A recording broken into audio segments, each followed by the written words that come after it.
Monsieur Hammond, les téléphones marchent. Le con, J'ai un permis pour ça. la brute Le meilleur moyen pour que t'arrêtes de dire des conneries, c'est de fermer ta gueule. et le brillant. Défonce garantie, cocktail qui décoiffe. Gardez la monnaie, ça ne me dérange pas. Merci du fond du cul. Bonjour et bonsoir à tous et re-bienvenue sur votre podcast qui parlera du Cénomal, Con, la brute et le brillant. Toujours présenté par notre ami bébé mais qu'on aime bien, Mathieu. Bonjour à tous. Et à côté de lui, notre vieillard préféré, César. Bonsoir à tous. Et aujourd'hui, nous avons un invité qui était avec nous pour l'épisode 0, notre épisode pilote du podcast et que nous retrouvons ici, Mathieu. Salut. Épisode pilote qu'on n'a pas sorti d'ailleurs, Oui, faut le oui. dire. Hein. Et pour présenter tout ça, n'oublions pas, il préfère les chiens aux chats, la viande, il n'en mange pas, il dit qu'il aime le cinéma, mais ses goûts sont douteux parfois. C'est Norbert, mon gars. Oh la rime. Il y a des joueurs, il y a des auteurs, il faut qu'ils mangent. Hein, voilà, c'est tout. Moi, j'écris pas, mais effectivement, peut-être qu'il faudrait. Bon, je suppose que tout le monde va bien. Ah oui. Trinky, là. Eh bien, écoutez, si tout le monde va bien, on va passer aux actus. Youpi. J'ai peut-être une nouvelle fracassante à vous annoncer. Merci pour la bonne nouvelle. Alors, puisqu'il faut qu'on en parle au moins un tout petit peu, il y a eu les Oscars il y a pas longtemps. Donc, Je sens que ça le fait chier d'en parler. Ah bah non, parce que oui, bon, il y a eu aucune surprise en fait dans les Oscars. Hein. C'est Oppenheimer qui a repris meilleur film et meilleur réalisateur, Emma Stone meilleure actrice, Cillian Murphy meilleur acteur. Aucune vraiment surprise. Même Justine Triet a pris l'Oscar le plus, je pense qu'on est le plus convenu. Voilà, celui du scénario, le meilleur scénario original. Bon, il y a eu une pamphlet de commentaires. De haters, mais bon, qui s'en bat les couilles. Il faudra rappeler que les Oscars, c'est juste une bande de gens qui, à un moment donné, disent on a aimé ça ou on a préféré ça, ça n'a pas plus grande valeur que ça. John Cena tout nu quand même, c'était Ouais, pas mal. c'est vrai Oui, qu'on ça, en a c'était pas marrant. parlé. Ah, bah, ça, tu Ryan retiens, Gosling bien qui gaulé, chante hein. aussi un peu. Voilà. Ouais. Et Jimmy Kimmel qui parle de la blague du chien qui mange son vomi. Comme Ouais. Depardieu. Il n'avait jamais vu une aussi bonne prestation avant Depardieu. Ouais. Gerard Depardieu. Depardieu. Oh là là. Mais moi, je sais pas si vous avez vu la cérémonie des Razzie Awards. Ah non. Ah, pour les pires films. Voilà. c'est ça oui, j'ai cru lire quelque part que c'est un film qui a tout gagné, c'est ça? Oui, bah déjà, si vous voulez la regarder, elle est disponible en intégralité sur YouTube. Elle dure un quart d'heure, donc c'est Ah, très ça, c'est rapide. bien ça. Attends, c'est un film qu'on connaît. On peut faire un jeu dans les actus. Hein. C'est Transformers Alors, 3? Non, je sais ouais, pas ça quel va pas. rapport vous avez avec les Razzie Awards. Moi, je trouve que ado, j'aimais bien, mais je trouve que c'est un peu devenu un peu de la méchanceté gratuite maintenant de des fois s'acharner sur des gens. Oh, c'est Norbert qui dit ça. Ouais, c'est c'est fou, fou, hein. C'est incroyable. Et en plus, c'est enregistré. C'est génial. Vraiment violent, ça veut dire. Non, mais je sais pas si vous vous souvenez, mais il y a quelques années, ils avaient fait un prix Bruce Willis où ils avaient mis que des films de Bruce Willis en disant le pire film de Bruce Willis de cette année. Et c'était 6 mois avant qu'on apprenne que Bruce Willis, en fait, il était atteint. Ah, mais ça, de tu sa peux pas maladie savoir. Et neurologique. c'est vrai que sa fin de carrière, entre, je sais pas, Clone ou tout ça, il a fait quand même 2-3 films Claude, vraiment c'était il y a mochés. 10 ans, hein. Il a fait pire Ouais. depuis. Hein. Mais il a arrêté sa carrière, Bruce Willis. Oui. Ouais, bah, Ah, il est ok. très, Alors, très, officiellement, très, officiellement, très pas, malade. parce que je sais qu'il a atteint de démence, mais je Ah, sais pas je s'il a vraiment officiellement Si, bah, je fait. crois il fait que plus de là, films, c'est hein. terminé. Ouais, hein. Il Ouais, fait bah, plus de films fait depuis plus de films en 2-3 espérant ans. peut-être être guéri ou Et en quoi, fait, c'est ou- pour ça qu'il jouait dans beaucoup de merde, c'est C'est pour ça. avoir un peu de l'argent facile, parce qu'il savait qu'après, dans très peu de temps, il aurait plus de Bah, quoi. il avait vu venir, ouais. Donc là, apparemment, il est dans un assez mauvais état, le pauvre. Et c'est pour ça que les Razzie Awards, ils s'étaient un peu excusés. Ils avaient donc dit, on enlève un peu symboliquement ce prix, parce que c'est la première fois qu'on avait ça. Normalement, on a pire acteur et tout. Là, c'était pire film de Bruce Willis. C'était vraiment un peu méchant et vraiment ciblé. Et ça a été le cas encore un peu cette année. Mais bon, il y a quelques catégories qui m'ont fait un peu rire. Par exemple, tu vois, je trouve que la méchanceté gratuite, c'était un peu pour Megan Fox. Elle a eu la statuette de la pire actrice et de la pire actrice en second rôle. Elle a eu les deux. Ouais, Là, tu te après, dis, c'est un peu s'acharner faut pour dire pas que t'es grand très chose. très fan de Megan Fox, toi. Ah oui. Donc, En plus, voilà, c'est sur. Elle l'a eu sur Expendables 4. Je l'ai même pas vu, tu vois. Expendables 4. Ça m'a l'air d'être un très mauvais film, et j'avoue que j'étais pas trop tenté. Mais après, pour moi, ça a toujours été un peu de la méchanceté gratuite, les Razzie. Enfin, c'était un peu le principe du truc. oui, mais je trouve qu'avant, les récompenses étaient plus diversifiées. Là, par exemple, dans le palmarès, en fait, t'as 2 films qui se courent après. C'est Expendables 4 qui a eu plein de prix, et Winnie l'ourson. Ah oui, ouais, c'est ça que j'ai vu. Bleu de Honnet. Ouais. Alors, par contre, un truc qui m'a fait marrer dans des Razzie, c'est que pire couple à l'écran, c'est Winnie et Porcinet qui font Winnie l'ourson. Ça, c'était je trouve la meilleure blague Ils des sont pas Razzie très Awards. woke, hein.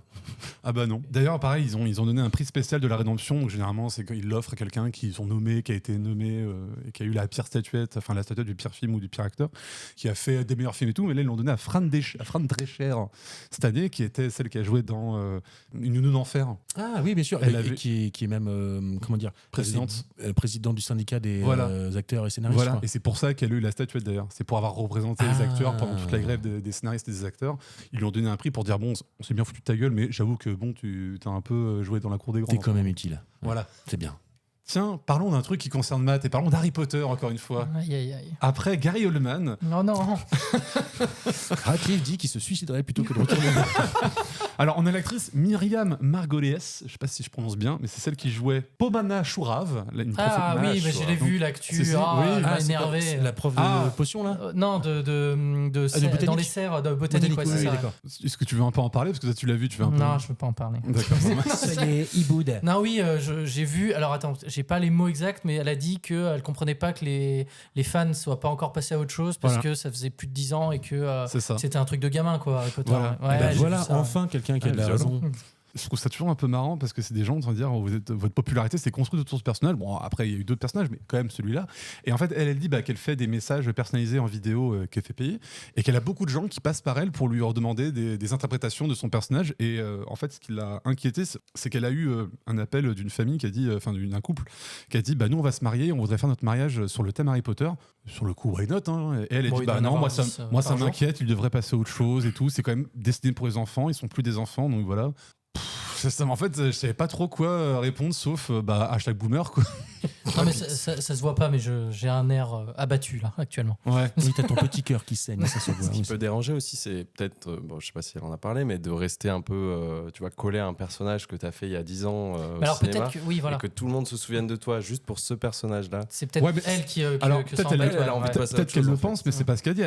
Elle se demande vraiment. Elle dit je m'inquiète pour les fans d'Harry Potter, qu'elle devrait passer à autre chose. Tout ça, c'était 25 ans et c'était destiné aux enfants. L'air de dire une fois que t'es adulte, tu devrais plus être dans Harry Potter. Et on dit rien pour les fans de la Bible, ça fait 2000 ans que c'est là. Allez, hop, ça en coupe, Bon c'est parti. argument. Non, puis on dirait un des dessins animés. Non, tout le monde est libre de regarder les films qu'il a envie Non, de mais voir. c'est surtout qu'il faut pas être. Enfin, ça s'adresse pas que aux enfants, Harry Bah Potter. non, c'est non. bien, faut- Non, Non, mais- même si le public cible, ok, c'est destiné aux enfants, mais après, Tout le monde est libre. on a des films pour enfants qui sont des très bons films. C'est pas forcément. Ah bah, bien ça sûr. fait un peu, tu vois, un peu le truc élitiste de dire les films pour enfants, c'est en dessous des autres, tu vois. C'est. Ouais, C'est bah, la c'est pas société qui juge tout. Moi, j'ai souvenir, j'ai découvert Bob l'éponge un peu tard, parce que moi, je suis des années 80. Et quand, à 25 ans, j'ai dépensé une centaine de dollars dans un mall américain pour amener que des goodies Bob l'éponge, entre ma soeur, mes parents, mes potes, tout le monde m'a regardé, genre, mais t'es totalement débile. Alors que moi, j'avais une serviette Bob l'éponge, une lampe Bob l'éponge et des coussins, c'est trop bien. Bah, que je sache, ces dessins animés ils sont créés par des adultes. Bon, merde. Ouais, c'est Oui, bien. C'est pas parce que t'es pas un gosse que tu peux pas ne pas adorer. Là encore, tout à l'heure, je me suis fait quelques zig et charcot avant de venir, c'est génial. J'adore. À côté, on a eu donc, on avait parlé lors du premier épisode que Scream 6 c'était un peu la débandade en ce moment parce que tout le monde se barrait du projet et qu'ils avaient plus les deux personnages principaux qu'ils avaient essayé de relancer, enfin qu'ils avaient créé avec la nouvelle franchise à partir du 5, c'est ça. Donc là maintenant, ils sont allés rechercher Neve Campbell pour re-signer parce qu'elle était plus dans Scream pour des histoires d'argent. Elle avait dit que le cachet qu'on lui proposait était bien en dessous que ce qu'elle devrait avoir en tant que personnage principal d'une saga. Donc là maintenant, je suppose que ces histoires de thunes se sont réglées.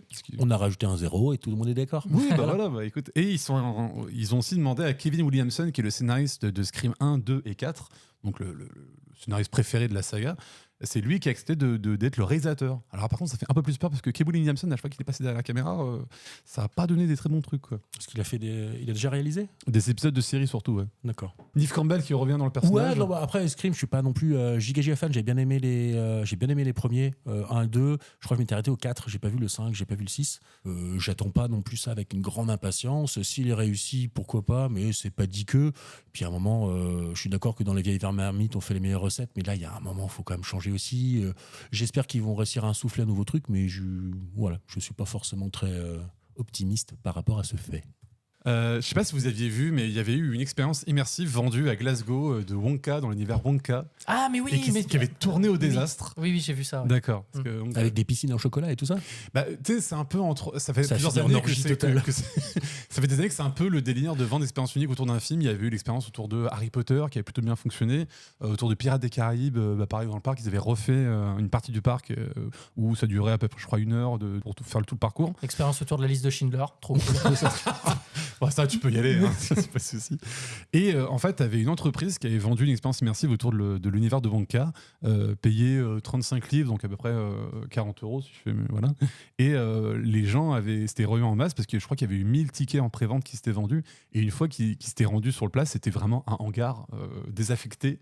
Et il y avait 3 pauvres trucs. Oui, parce que les partenaires avaient étaient tous partis, a priori. Enfin, il y a même des persos qui faisaient peur aux enfants. Enfin, c'était une catastrophe. Ah oui, oui. Ouais. Alors, le perso qui faisait peur aux enfants, justement, on va y venir, parce qu'en fait, c'était un perso qui était pas présent dans l'univers Wonka et qui a été écrit parce qu'en fait, les entreprises, ils se faisaient pas chier. Et en fait, ils avaient décidé d'écrire un script via ChatGPT en disant t'intègres des personnages nouveaux. Et donc ChatGPT avait créé un personnage caché derrière un masque en argent. Et en fait, ce personnage, quand il apparaissait dans les enfants, il les faisait pleurer. Il y a des vidéos où ils chialent tous parce qu'ils ont méga peur. Ça aurait pu s'arrêter là. Mais non, il a buté des enfants. Non. C'est dommage. En fait, ça a été tellement le merdier que les parents, bien sûr, ils arrivent dans un hangar où il y a un pauvre pont. Ah oui, l'expérience a duré 40 secondes. Vraiment, tu traverses le pont. Et en plus, il n'y avait même pas de bonbons pour tout le monde. Les enfants avaient droit, je crois, par 3 ou 4 bonbons par personne à peine. C'était vraiment ridicule. Et les parents étaient tellement mécontents qu'ils ont appelé bien sûr les flics sont arrivés et à peine 3 ou 4 heures après le début, le truc était fermé et l'entreprise a dit on est désolé, on va tous vous rembourser. Ça aurait pu s'arrêter là, sauf que à cause de ce personnage créé par ChatGPT et tout, il y a des gens qui se sont dit mais attends, le personnage c'est pas dans l'univers de Wonka, donc il est pas protégé. Donc on peut faire un film dessus. What? Mais qui c'est qui dit ça, des parents mécontents ou la boîte en question? En fait, il y a une boîte de production qui vient de se créer il y a à peine 5-6 jours et qui a annoncé qu'ils allaient faire un film d'horreur autour de ce personnage. Et d'ailleurs, ils sont tellement chauds qu'ils ont déjà donné une date de sortie, sachant qu'il n'y a rien de fait. Il n'y a pas de scénario, il n'y a pas de truc. Ils ont dit le truc qui va jamais se faire. Le film qui sortira dans 8 mois. Super top. Sachant que je repense maintenant à Winnie l'ourson, on a donné un très bon chef-d'œuvre. Et d'ailleurs, il y a le 2 qui arrive cette année. Je me dis, ça peut donner les mêmes trucs, quoi. C'est un film d'horreur fauché, écrit n'importe comment. Enfin, déjà, moi, je me dis, donner une date de sortie alors qu'on n'a rien de fait, c'est quand même un joli move, moi. Ça, c'est compliqué. Après, moi, le côté pas de pognon et fait un peu à la va-vite, tout ça, c'est pas pour ça que c'est mauvais. Tu vois, moi, je suis très fan des Branded et Bad Taste, les premiers Peter Jackson, et je comprends totalement que quelqu'un dise, mais attends, mais ça, c'est fait avec du ketchup, à 500 balles, c'est naze, c'est moche, y a pas de... Mais moi, j'adore. Pas forcément besoin d'une grande conception derrière, de beaucoup de moyens pour avoir un truc génial, mais c'est vrai que là, quand ça part comme ça et juste faire du buzz pour du buzz, à mon avis, ils vont prendre tellement de raccourcis que ça va pas être vraiment très très joli. Puis moi, j'ai pas beaucoup de films, donc je me rappelle qu'ils sortent une date alors que rien n'a été écrit, rien n'a été fait. Le seul que j'ai en tête, c'est Alien 3, qui est connu justement pour avoir eu un enfer de développement à cause de ça, à cause qu'ils avaient annoncé une date alors que rien n'a été fait. Tous les Marvel, en fait, quand ils me donnent leur calendrier sur 10 ans. Oui, mais ils disent pas dans 6 mois. Ouais, ils annoncent un projet en disant il sort dans 3-4 ans, tu vois. Effectivement. à la rigueur, ils disent été prochain, tu vois, comme ça leur donne 3 mois. Ouais. Mais surtout, le truc aussi de baser un scénario sur un personnage créé par une intelligence artificielle, c'est un peu... C'est un peu de la merde, oui. Ouais, c'est un peu polémique. Enfin, je sais pas si vous trouvez ça bizarre. Moi, je trouve ça très bizarre, mais... Ça dépend de ce que tu en fais après. Oui, voilà, c'est toujours pareil. L'intelligence artificielle, c'est juste un nouveau moyen de créer. Ça dépend ce que tu en fais, mais... Oui, ça peut être une base, et puis oui, voilà, c'est ça, autour de ça. C'est une base, mais c'est vrai que tu sens un peu l'opportunisme. Mais ouais, de dire voilà, ça, c'est ça. On voit qu'il y a un personnage qui a buzzé un peu involontairement, mais Bad Buzz, il style Buzz. Donc c'est vrai que venant des Américains, parce qu'en plus ça a l'air d'être une boîte américaine, tu te dis bon, attendons de voir, mais déjà le projet, la genèse du projet pue un peu. Par contre, si ça fonctionne, ça fera une super histoire. Le fait d'être allé chercher un personnage là-bas, c'est très marrant. Après, si le film marche bien, est-ce qu'il y aura un spin-off entre Willy Wonka c'est ça. Et comme dernière nouvelle, alors là, ça prend un peu de temps pour expliquer, mais vraiment, c'est une histoire de plagiat qui est en train de retourner à Hollywood, et le dossier a été monté par Variety. Et le dossier est assez... c'est rare que généralement les trucs de plagiat, ça se règle au tribunal et bon, tu n'entends pas vraiment beaucoup parler. Là, ça va un peu plus loin. En fait, ça a commencé par Stephen Stephenson. C'est un scénariste qui bosse et qui écrit des bons trucs parce qu'il a écrit Luca pour Disney. T'aimes bien, voilà. C'est sympa. Voilà, d'accord. Ouais. Ah non, Lucas, c'est celui avec le poisson. Ouais, oui. En Italie, là. Ouais, c'est ça, ouais. le mec sirène, là. Oui, ouais. oui. Ouais. Ah, pas mal. Je l'ai pas vu, mais j'ai vu un autre film sur lequel il a bossé, c'est Paddington 2. Qui est un des très rares films vendus pour les enfants que j'adore. Ah ouais, j'ai pas regardé Paddington. Le premier est horrible, hein, mais le deuxième est vraiment cool. T'es pas le premier que j'entends dire ça. Ouais. Ah ouais, d'accord. Et en fait, il a bossé il a écrit un script et il y a pas longtemps, est sorti un film qui s'appelle The Holdovers. Je sais plus comment ça s'appelle. Je crois qu'il s'appelle The Winter Break chez nous. Winter Break, exact. Tu l'as vu ? Ouais, je vais aller le voir aussi. Et Stephen Stefan accuse Alexander Payne, donc avec son film Winter Break, d'avoir plagié son œuvre qu'il a écrit en 2013. Alexander Payne a commencé par dire non, moi j'en ai jamais entendu parler de son film, donc on peut écrire des histoires similaires sans avoir. Sauf qu'en fait, t'as Variety qui a révélé des échanges de mails entre eux. Ah oui, c'est dommage. Où en fait, il fait lire, il a envoyé son scénario à Alexander Payne en 2013 déjà, au début, donc il a dit qu'il n'était pas intéressé. Il l'a réenvoyé en 2018-2019 où il a dit toujours qu'il n'était pas intéressé pour ni le produire ni le réaliser. Et après, il a bossé dessus. Et en fait, l'histoire de Stephen Stephenson, c'est l'histoire d'un professeur des écoles qui, pendant des vacances, doit se retrouver à surveiller une bande de lycéens pendant leurs examens. Déjà, je te dis ça, tu te dis, tiens, c'est marrant, Winter Break, c'est à peu près cette histoire-là. Il y a un peu des similitudes. Et il y a Variety qui a fait un énorme dossier. Alors vraiment, si vous avez un peu de temps à perdre et que ça vous intéresse, cherchez Stephen Stephenson Variety. Parce qu'en fait, ils ont fait un petit dossier PDF en bas de leur article de 33 pages. J'ai acheté un peu coup d'œil. En fait, on répertorie les concordances entre les deux scénarios. C'est vrai que c'est assez flippant, parce qu'il y a des personnages qui sont similaires, il y a des scènes qui sont similaires, il y a des tropes qui sont similaires. Il y a vraiment extrêmement beaucoup de similitudes. Donc voilà. Putain, c'est fou ça. Ça arrive. Ça arrive, mais c'est rare qu'on ait un dossier aussi complet. Là, tu vois, dans Variety, généralement, on l'accuse et puis c'est tout. Là, on a vraiment un dossier que Variety, je crois qu'il fait au moins 6 ou 7 pages, plus le PDF de 33 pages à côté. Donc, si vous avez un peu de temps à perdre, je vous le conseille. C'est étonnant que ça sorte que maintenant, en plus, parce que quand même, ils pourraient s'en rendre compte avant, surtout s'ils ont échangé et tout ça. Je me dis, Stevenson. Non, je pense que si j'ai bien compris, en fait, c'est que le premier mec lui a envoyé au réalisateur longtemps. le scénario une fois, 2 fois, et après, donc, il a dû le lire, et après, il a bossé tout seul sur son nouveau scénario qui ressemble oui, au voilà. copier-coller. Sauf que l'auteur de base, il n'était pas au courant de ça. Oui, mais tu penses pas que les producteurs, ils se parlent entre eux. Il est sorti l'année dernière. Dans le milieu. Il était nommé aux Oscars. T'as pas tout lu non plus, c'est compliqué. Oui, c'est sûr. Mais en parlant de ça, quand tu dis c'est dommage c'est marrant que ça en parle maintenant, ce que j'ai oublié de dire, mais tu fais bien de me le rappeler, c'est qu'en fait, lui à la base, il est le Stephen Stephenson, donc l'acteur qui a été plus ou moins plagié, il est passé par son syndicat. Pour essayer de régler les problèmes, en fait, il a envoyé des mails à son syndicat pour dire regardez les scénarios, vous verrez qu'il y a des similitudes. Et son syndicat n'a pas répondu. Et non seulement ils n'ont pas répondu, non seulement les syndicats, ce syndicat-là, donc ils ont fait leur award il n'y a pas longtemps.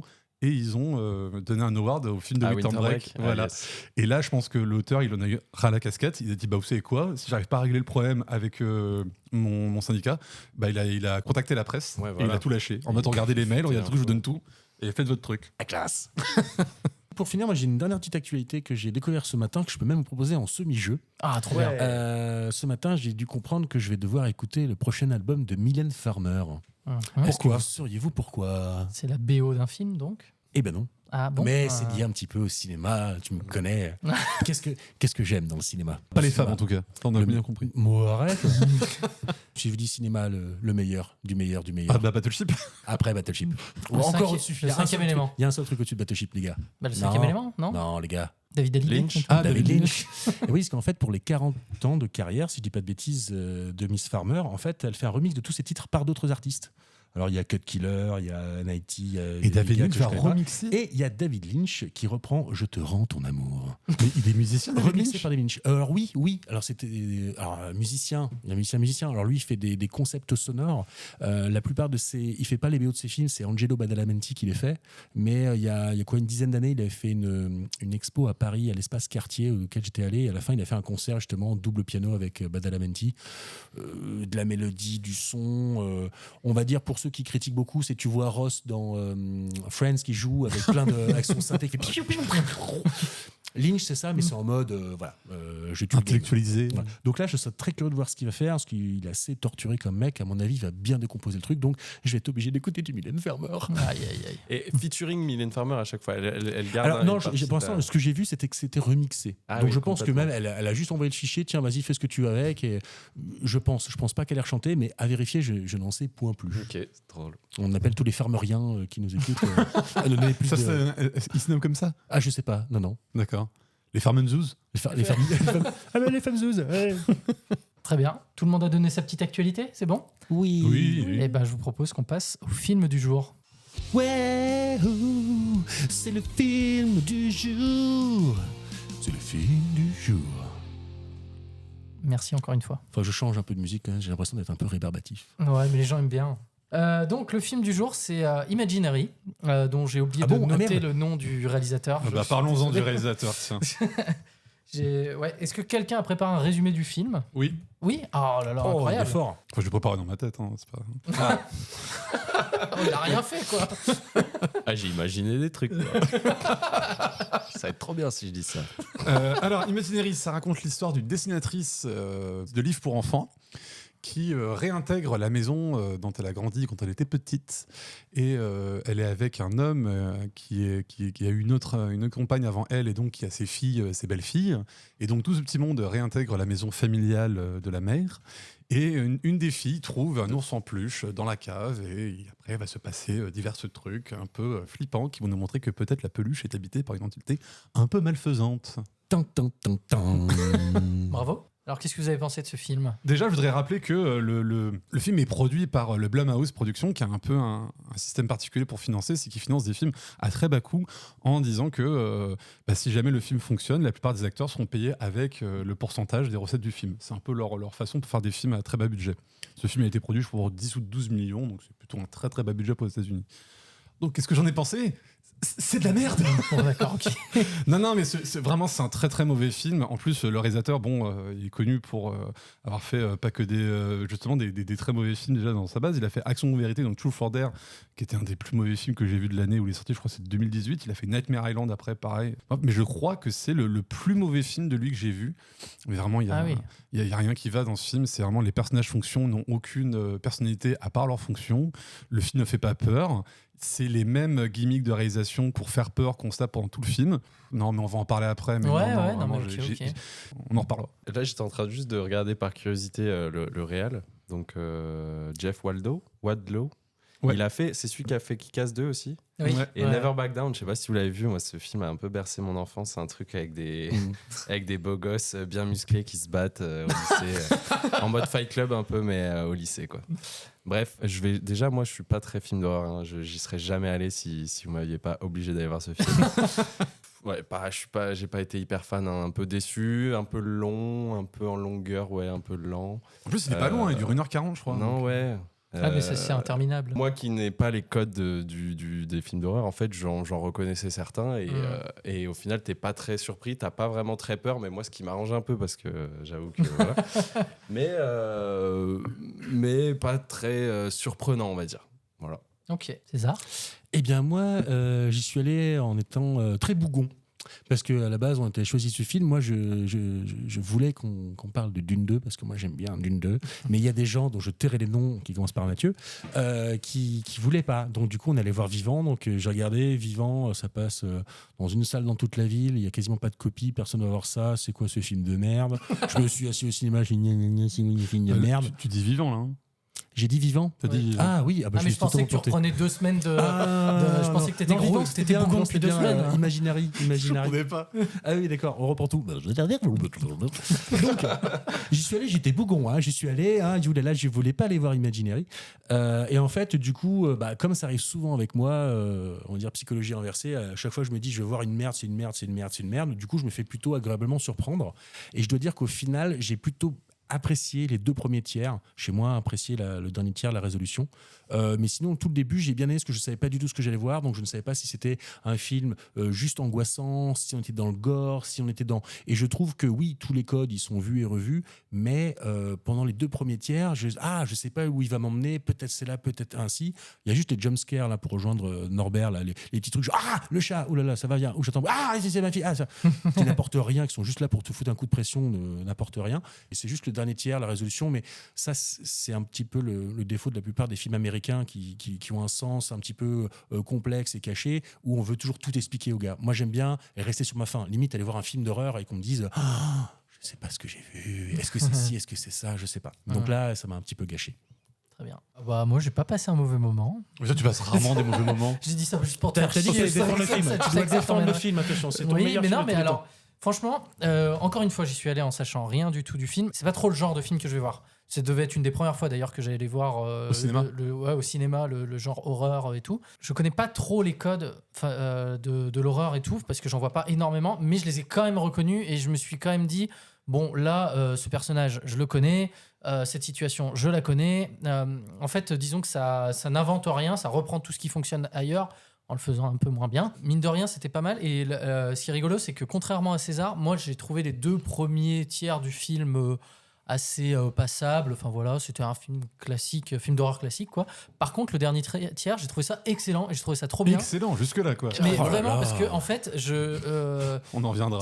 sans vouloir spoiler ce qui se passe et tout, je me suis, quand ils arrivent dans un endroit, je me suis dit, mais en fait, c'est un film là-dessus que j'avais envie de voir. Oui, d'ailleurs, mais Et en fait, je me suis dit, mais c'est pas un film d'horreur que je voulais voir, c'était un film de fantasy qui se passait ici. Je trouvais ça assez créatif, je trouvais ça chouette comment c'était fait. Oui, et mais tout. c'est totalement pas beaucoup. sous-exploité, justement. C'est tout sous-exploité, oui, mais c'est même pas c'est sous-exploité. Il y a rien, il y a aucune Il y exploitation. a une demi-heure ou 20 minutes, mais. Attends, de Ouais, toute façon, on peut le dire parce qu'on dira rien en disant ça.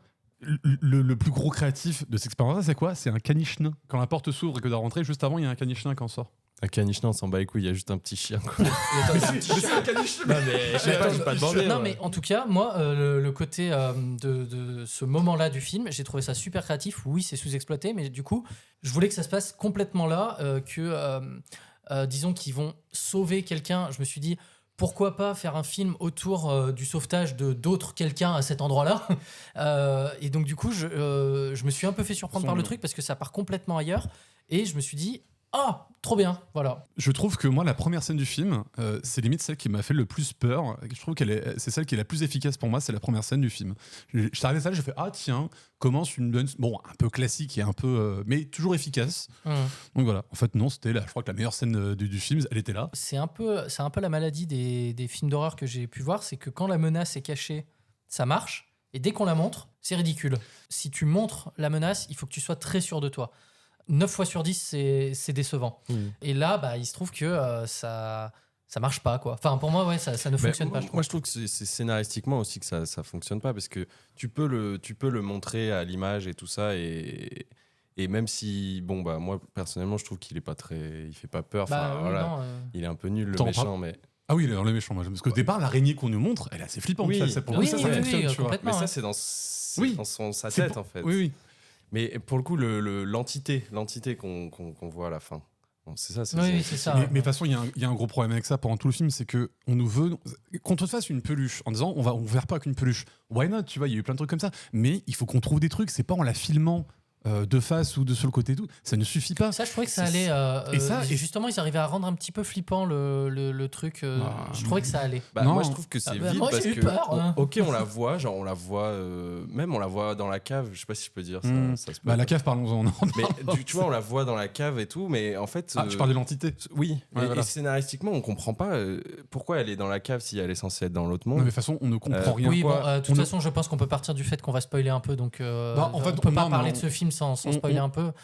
Il faut dire que aussi le gros problème de ce film, c'est qu'il met en place des règles qu'il ne respecte à aucun moment. Déjà de base, le film a un problème avec les explications parce que c'est super pratique, mais les personnages passent leur temps à dire le scénario. Ah mais ça c'est le gros problème du film, c'est que les personnages n'existent et ne parlent pas si le scénario ne va pas dans ce sens-là. Ils n'existent jamais. C'est pour ça que déjà le problème du film, c'est les personnages. Les personnages, ce sont des personnages fonctions. T'as l'ado rebelle, t'as la gentille fille, la mère qui essaie de jumper debout et le mec. Et le gentil papa absent. Le mec. Jésus. Il n'a aucun. Vous avez reconnu, c'est Jésus de Walking Dead. Oui. Ah, il est sous-exploité, ce mec. Je me disais, je l'ai vu, mais où? D'ailleurs, moi, je me suis endormi dans la partie où il expliquait que c'était un musicien. Donc, moi, quand il est parti en tournée, j'étais en mode ah, d'accord, t'es musicien. Bah, ça serait bien une heure et quart pour l'apprendre. Ils l'ont pas expliqué avant, je crois. Ah, d'accord, il l'explique pas avant. On comprend quand il part en tournée. On comprend quand il part en tournée.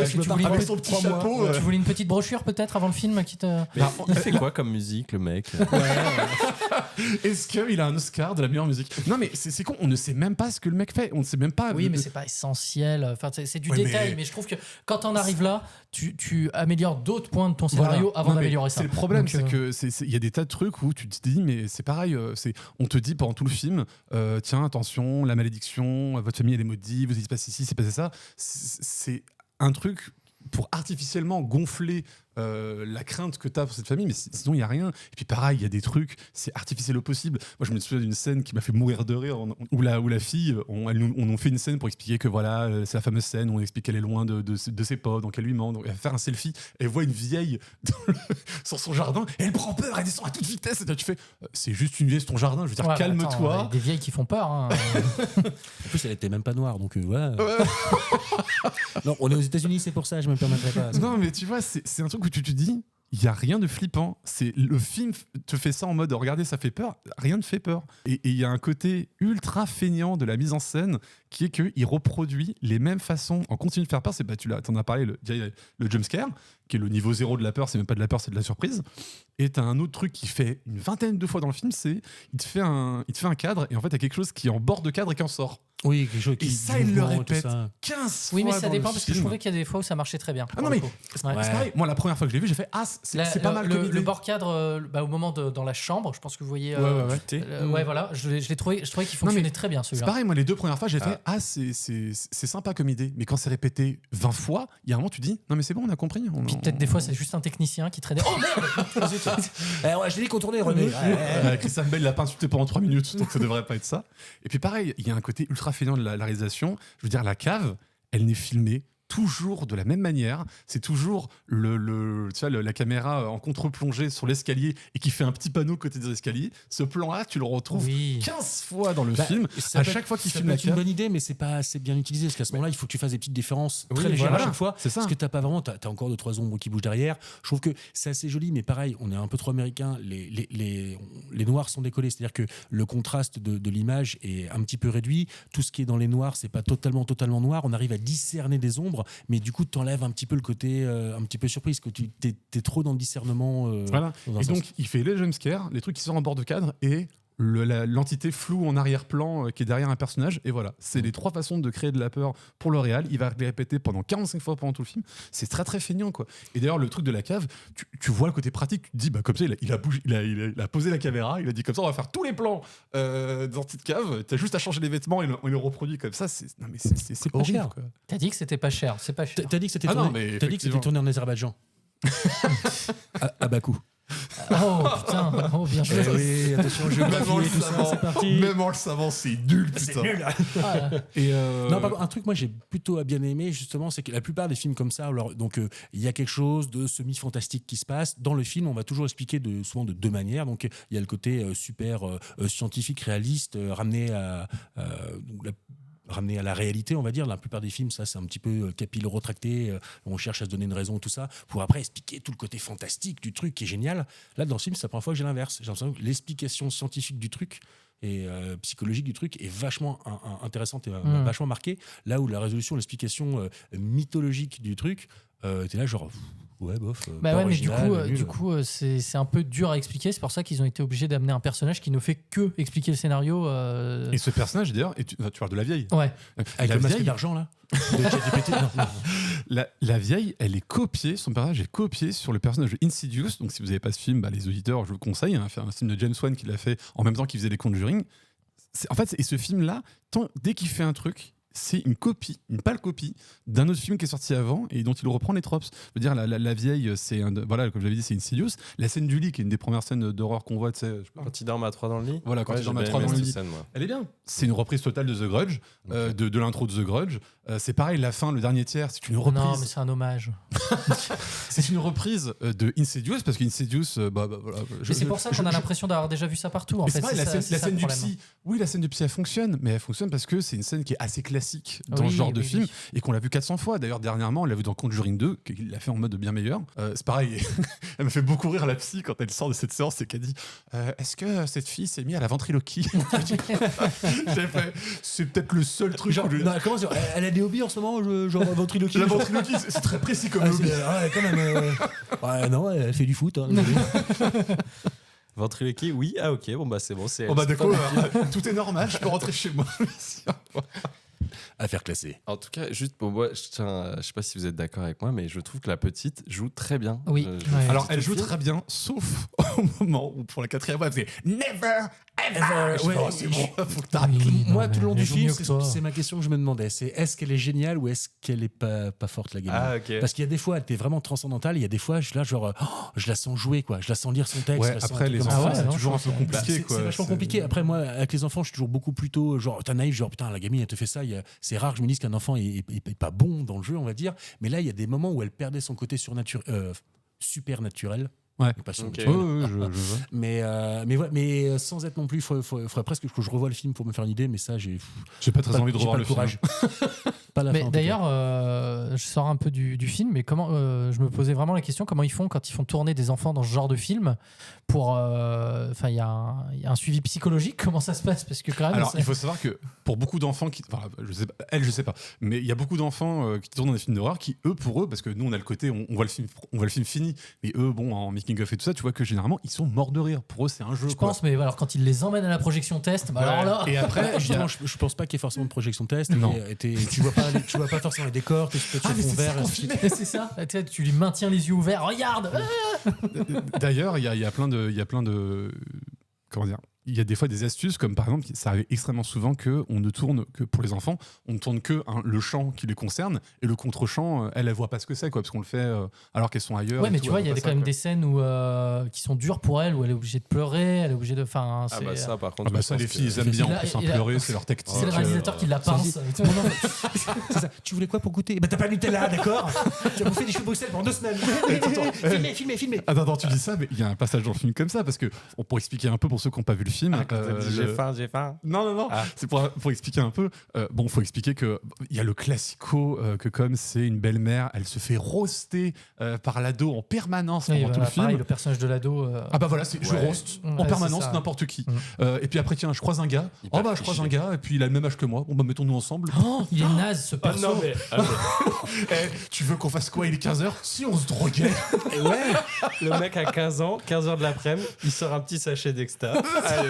Ah, Non, le la pire, petite voisine. ça, Pas de il est l'extra, vraiment c'est naze des- le c'est des perso. médicaments. Et Oui, mais c'est ça, là, c'est de pas. l'empreinte de sa mère, un truc comme ça, quoi. Non, les antihistaminiques. Antihistaminique. On l'apprend après et ça m'a rassuré parce que je me suis dit attends les gars c'est n'importe En plus- quoi, il a 12 ans, d'où il prend un Exta en Non, plein il aura après. une quinzaine d'années, mais Oui, sinon, il a 15 ans. il arrive avec son sachet et il tire la langue. Genre, j'ai déjà la pilule sur ma langue, Ouais. après avaler. Puis tu fais, mais qui fait ça? Enfin, moi, je me suis dit, mais même quand t'es jeune, t'attends au moins le soir quoi, pour te droguer, parce que là, tu prends ta drogue, mais derrière, tu vas devoir retourner chez tes parents. Enfin, tu sais, tu te dis, c'est Oh, pas le crédible. boomer, Norbert. Oh là là. Non, c'est le malin.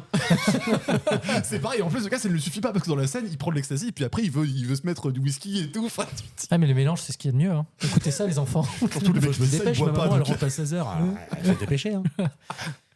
Non, mais oui, la plupart des trucs comme ça fonctionnent pas. Enfin, en Et fait, puis, j'ai c'est trop l'impression- gros. C'est trop Et gros. puis j'ai quoi. l'impression qu'il a voulu en mettre trop aussi. Il va nous mettre une boîte à musique, il va nous mettre un ours, il va nous mettre un truc. c'est ça. Il veut tout mettre dedans. Et donc Et- c'est vrai que Je c'est suis d'accord, ouais. quoi le personnage de la mère, donc pas la belle-mère, mais la mère. Ah oui. Bon, elle arrive de temps en temps, quoi. Et d'ailleurs, elle revient. Ah, je suis venu passer dans le film. Allez hop, c'est fini. Pour justifier un jumpscare, justement. Ouais, je pense. voilà. moi, c'est ça, comme ouais. Morel, on s'était dit, bah, vu qu'elle est folle et que son père, elle aussi, son père est fou, ça a un truc qui a un peu l'air de rendre fou plusieurs personnes, ça va avoir un sens à la fin. Non. Déjà, l'entité en elle-même, quand on la voit, elle fait quand même vachement moins peur que quand on la voit pas. Et surtout, il y a un espèce de maquillage qui est fait sur les personnages. Oh là là, ça marche pas. Avec Ouais, les ouais, yeux. ouais, les yeux. Oh aïe aïe, j'avais vu ça, j'ai fait. Oula, ça fait pas peur. Surtout ça. que tu comprends pas la séquence d'intro, on t'a montré quelqu'un qui avait les yeux un peu comme s'il était aveugle, et après on te fait ça, tu fais, encore une fois, c'est quoi la règle? Je veux comprendre, c'est quoi la règle? Un peu compliqué. Bah, là, pour le coup, les yeux noirs dont parle Mathieu, c'est les yeux du nounours. D'un Oui, Ouais, enfant mais plus- ça fonctionne pas en fait. Moi, Enfin, je- Ah ouais, ça ça a été. ouais. Bon. Mais ça faisait pas très peur. pis. Non, non, Il a je suis d'accord. fouetté, il a fouetté. Ouais, Hein. c'est Elle la était la dernière dernière fois fois qu'il l'a pirate, invité, oh là hein. là. En tout cas, pour ceux qui veulent voir un film d'horreur qui fait pas beaucoup peur et tout, bah voilà, je trouve que ça peut être pas mal. Mais sinon, pour ceux qui veulent voir un bon film, fait d'horreur pour Un film enfants. qui est pas top et qui fait pas peur et qui est quasiment plus disponible dans aucune salle au moment où vous écouterez ce podcast, bah allez-y. Hein. ça d'ailleurs, j'ai pas compris pourquoi les gens qui. Enfin, nous on l'avait avec UGC, mais l'UGC, genre, ils achètent le film, mais ils le mettent que dans une salle et 2 séances par jour. Donc si vous avez pas confiance, bah le mettez pas, mais si vous le mettez, faut le rendre accessible quand même, quoi. Enfin, Ouais, Enfin, mais je je En tout pense cas, que dans c'est ma très salle, minuscule, c'était hein. pas du tout le même public que Vivant. alors nous, c'était des trentenaires et on était Ah ouais quoi, il y Il y avait avait un- 6-8 personnes. Ouais, On était pas des beaucoup. masses. Hein. Mais- Ah non, moi on était pas mal et c'était que des ados. Ah ouais, D'accord. ok. Ouais, ouais, Nous, c'était c'était- plutôt âgé, je Ouais. me suis dit, ouais. Ah ouais C'était marrant. Mais en même temps, Il y avait quelqu'un qui a fait un bruit de succion un d'ailleurs pendant tout lundi à 14h. Ah, mais- Je t'ai expliqué, moi. C'était moi, ça. T'as pas sorti ton pouce, Norbert? Enfin, Ça m'a rassuré. En tout cas, je sais pas si vous avez remarqué, mais moi j'ai vu plein de références à un truc en particulier et donc du coup j'ai préparé un petit jeu dans le film parce que j'ai pas eu le temps de préparer un jeu Je suis désolé, mais je prépare un jeu dans le film parce que j'ai remarqué plein de références à Pixar, bizarrement. Ah ouais. Et donc du La coup, fleur si vous voulez, je vais vous raconter un peu le truc. Et vous, bon, c'est un mini-jeu, mais vous essayez de deviner de quel Pixar je parle. Mais vas-y, Allez, fais-le, je le vas-y. couperai, mais vas-y, fais-le. Non, mais tu couperas pas, j'ai préparé. Pour commencer, je passe rapidement sur le fait qu'on suit une petite fille qui s'appelle Alice, qui va dans une sorte de monde fantastique et tout, mais c'est pas un Pixar, mais Oui, presque. c'est Mais Disney. voilà. Donc ça, voilà. du Davis, Mais même. déjà, donc on est sur une famille qui emménage dans une maison et qui découvre des entités maléfiques, donc des monstres qui sortent de portes, et en particulier au début de la porte du placard de la chambre. Monstre Compagnie. Fantasia. Donc Monstre et compagnie. Bah, tu vas m'énerver pendant le jeu, je le sens. Ouais. Surtout qu'il a pas de Pixar, tu parles fantasy. Enfin. Déjà. Piège de cristal. Ensuite, on parle à plusieurs reprises parce que du coup, bon, on a un petit peu spoilé, mais l'entité maléfique, on parle d'amis imaginaires, tout ça, machin, et on parle plusieurs fois d'un ami imaginaire qui s'appelle Bing Bong, Oui, bah vice versa. donc qui vient de Vice Versa, donc il cite plusieurs fois Vice Versa. Oui, il le cite Il le cite, clairement, ouais, même. Ensuite, quand même, on a un ami imaginaire dans le film qui est un jouet qui prend vie. Bon, c'est un ours en peluche qui est pas rose, mais c'est quand même un ours en peluche, quoi. Toy Story 3. Donc ça parle. Donc il y a Toy Story J'allais 3. dire Ted. Oui, Ted. C'est pas Disney. L'un des tout premiers plans du film, c'est quand même un moment important parce que c'est le moment où on voit le titre. Sur la caméra, elle s'arrête sur une guitare assez colorée. Donc c'est Coco, voilà. Non, mais ça va, c'est pas tiré par les cheveux, ça va. Parce que c'est coloré. Mais non, le film Coco. Ferme-la, putain, mais ferme-la, c'est pas possible. Quoi. Bon, ça. Je sais pas si vous avez remarqué quand même, la famille, elle vit dans une maison. Moi, ça m'a fait penser à là-haut. Un truc de dingue. Voilà. J'ai bien aimé que dans dans une ce maison, mais j'avoue, c'est tellement particulier. Hein. Où se trouve le passage secret pour aller dans l'autre monde? Dans la ton- cave. dans la cave. Dans la cave, mais dans un mur. Comment tu dis mur en anglais? Wall. Ah ouais, Wall-E, voilà. Quand t'as plus d'idées, Floyd, il l'aurait mis Wall. en espagnol pour que ça marche. À plusieurs moments dans le film, on voit des personnages qui prennent des voitures. Cars. Cars, voilà, on est d'accord. Tiré par les cheveux. Il y a une voiture, dedans. Il y a une voiture. Le film est sorti en 2024. Si on prend l'anagramme de 2024 en hexadécimal, ça donne NEMO. Bon, ça, C'est pas vrai. non, ça je l'ai inventé. Excusez-moi, si t'as fait de l'hexadécimal, c'est pas. Bon, c'est tout, quoi. Et dernier rapport, le film s'appelle Imaginary. Ouais, On est d'accord. C'est vrai, c'est vrai. Je suis Imaginary, on est d'accord que le mot fait beaucoup penser à Illumination. Ouais. Non, je t'ai fait la réflexion. Voilà, t'as fait la on réflexion. s'était fait. Voilà. Qui est un studio d'animation créé par Christopher Meledandri, Ouais, un Français. qui a travaillé pour Walt Disney Pictures et à qui appartient Pixar. Et qui a surtout créé les Ah, mignons. Walt Ah, Walt Disney. Disney. Oh là Non, là. mais voilà, lui qui a c'est créé les prouvé. mignons. La boucle Non, est c'est bouclée. prouvé, c'est prouvé. Voilà. Oh là là. Voilà. Magnifique. Moi, conspiration. Donc c'est un hommage à Pixar tout le On long. va pas pouvoir continuer le podcast après ça, j'ai envie de dire. Non, par contre, blague à part, je l'ai vraiment vu parler de Pixar un peu Et tout de le long. vice-versa. C'était rigolo, ouais. Ouais, oui. Bref, voilà. Est-ce que quelqu'un a quelque chose d'autre à dire sur ce film? Bah, j'attends le prochain film de ce réal, du coup. Ah, moi, non. Eh ben, dans ce cas-là, je vous propose qu'on passe à la bucket list. Cette liste, c'est le bien absolu. Cette liste, c'est la vie. Le choix. Le problème, c'est le choix. Voilà. Alors, donc le thème qu'on a tiré cette semaine, c'est Teen Movie. Donc film pour adolescents ou qui s'adresse à des adolescents en tout cas. Comme d'habitude, on va faire un petit tour de table et chacun notre tour citer notre film. Et on va commencer par notre invité, peut-être. Donc déjà, moi, quand vous m'avez dit ça, Teen Movies, je me suis dit, qu'est-ce que c'est? Parce que moi, C'est quoi les teens déjà? de quoi il me parle? Non, mais en fait, Teen Rocket je vois ce que c'est, mais j'ai plus tendance à classer les films par genre que par public. Bah, c'est un genre en C'est un peu un genre en Bah, soi, ouais, mais... Pas forcément, parce que D'accord. t'as des teen movies plutôt horreur et des teen Oui, movies oui. plutôt Oui, mais c'est- romantiques. Bah, ça nous permet de brasser large, justement. Oui, Donc, c'est voilà. vrai, c'est vrai. Donc, le premier qui me vient en tête, moi, c'est Twilight. Hein. parce que déjà, commence par les meilleurs. j'ai lu les livres quand j'étais petit. T'as lu les livres? Ah, Oh, j'ai la adoré. honte. Non, j'assume à 100%. Et t'as Les aimé? bons pavés- Ouais, j'ai adoré les livres. Et donc, t'es Et- team vampire ou t'es team loup-garou? Team Edward ou Team Jacob? Je suis Team Bella. D'ailleurs, moi, un regret que j'ai eu, c'est que j'aurais beaucoup aimé que Edouard et Jacob finissent ensemble à la fin. Je crois que ça aurait été un Et ça aurait été super surprenant. Ah ouais. Tu me dis partir, en fait, c'est Bella le problème. On ça. enlève de nos vies. Bon, la laisse, la relou, là. Après, voilà, donc j'avais vu les films quand ils étaient sortis aussi, mais à l'époque, j'avais plutôt bien aimé. Après, je les ai revus il y a pas longtemps et très déçu quand même sur. sur le fond, enfin sur les clichés. Ah oui, oui, bah oui. Enfin, voilà, c'est teen movies quoi. Mais donc La petite boule disco, tout ça. ouais, non, il y a plein de trucs. Bah, disons que ça passait à un moment, mais c'est vrai que là, ça Mais en fait, c'est pas pas mal ça- vieilli. Ça passait aucun moment, c'est juste que vous Si, étiez bah, plus ça- jeune. Oui, voilà, bah ouais, mais c'est justement le thème du truc, c'est que pour s'adresser à des ados, ça fonctionnait. Après, tu commences à voir qu'il y a quand même pas mal de problèmes dans la façon dont c'est écrit et tout. Mais voilà, ouais. Surtout quand t'apprends après que l'auteur est mormon, tout prend sens. C'est, L'auteur, comment elle s'appelle Stéphanie Meyer. Stéphanie Meyer, ouais, c'est ça. C'est une mormon et en fait tu te rends compte qu'en fait bah oui en fait ça tout prend sens parce que la société des vampires, une société qui a des codes, qui a ses règles, tu veux y rentrer, bah faut te mordre, faut que tu deviennes vampire et tout. C'est ça a pas beaucoup du de- tout. Non, pas du tout. Parce que en fait, les vampires existent vraiment. Elle parle pas des Mormons, elle parle des vampires. Quoi. Je vois pas ce que tu vas chercher.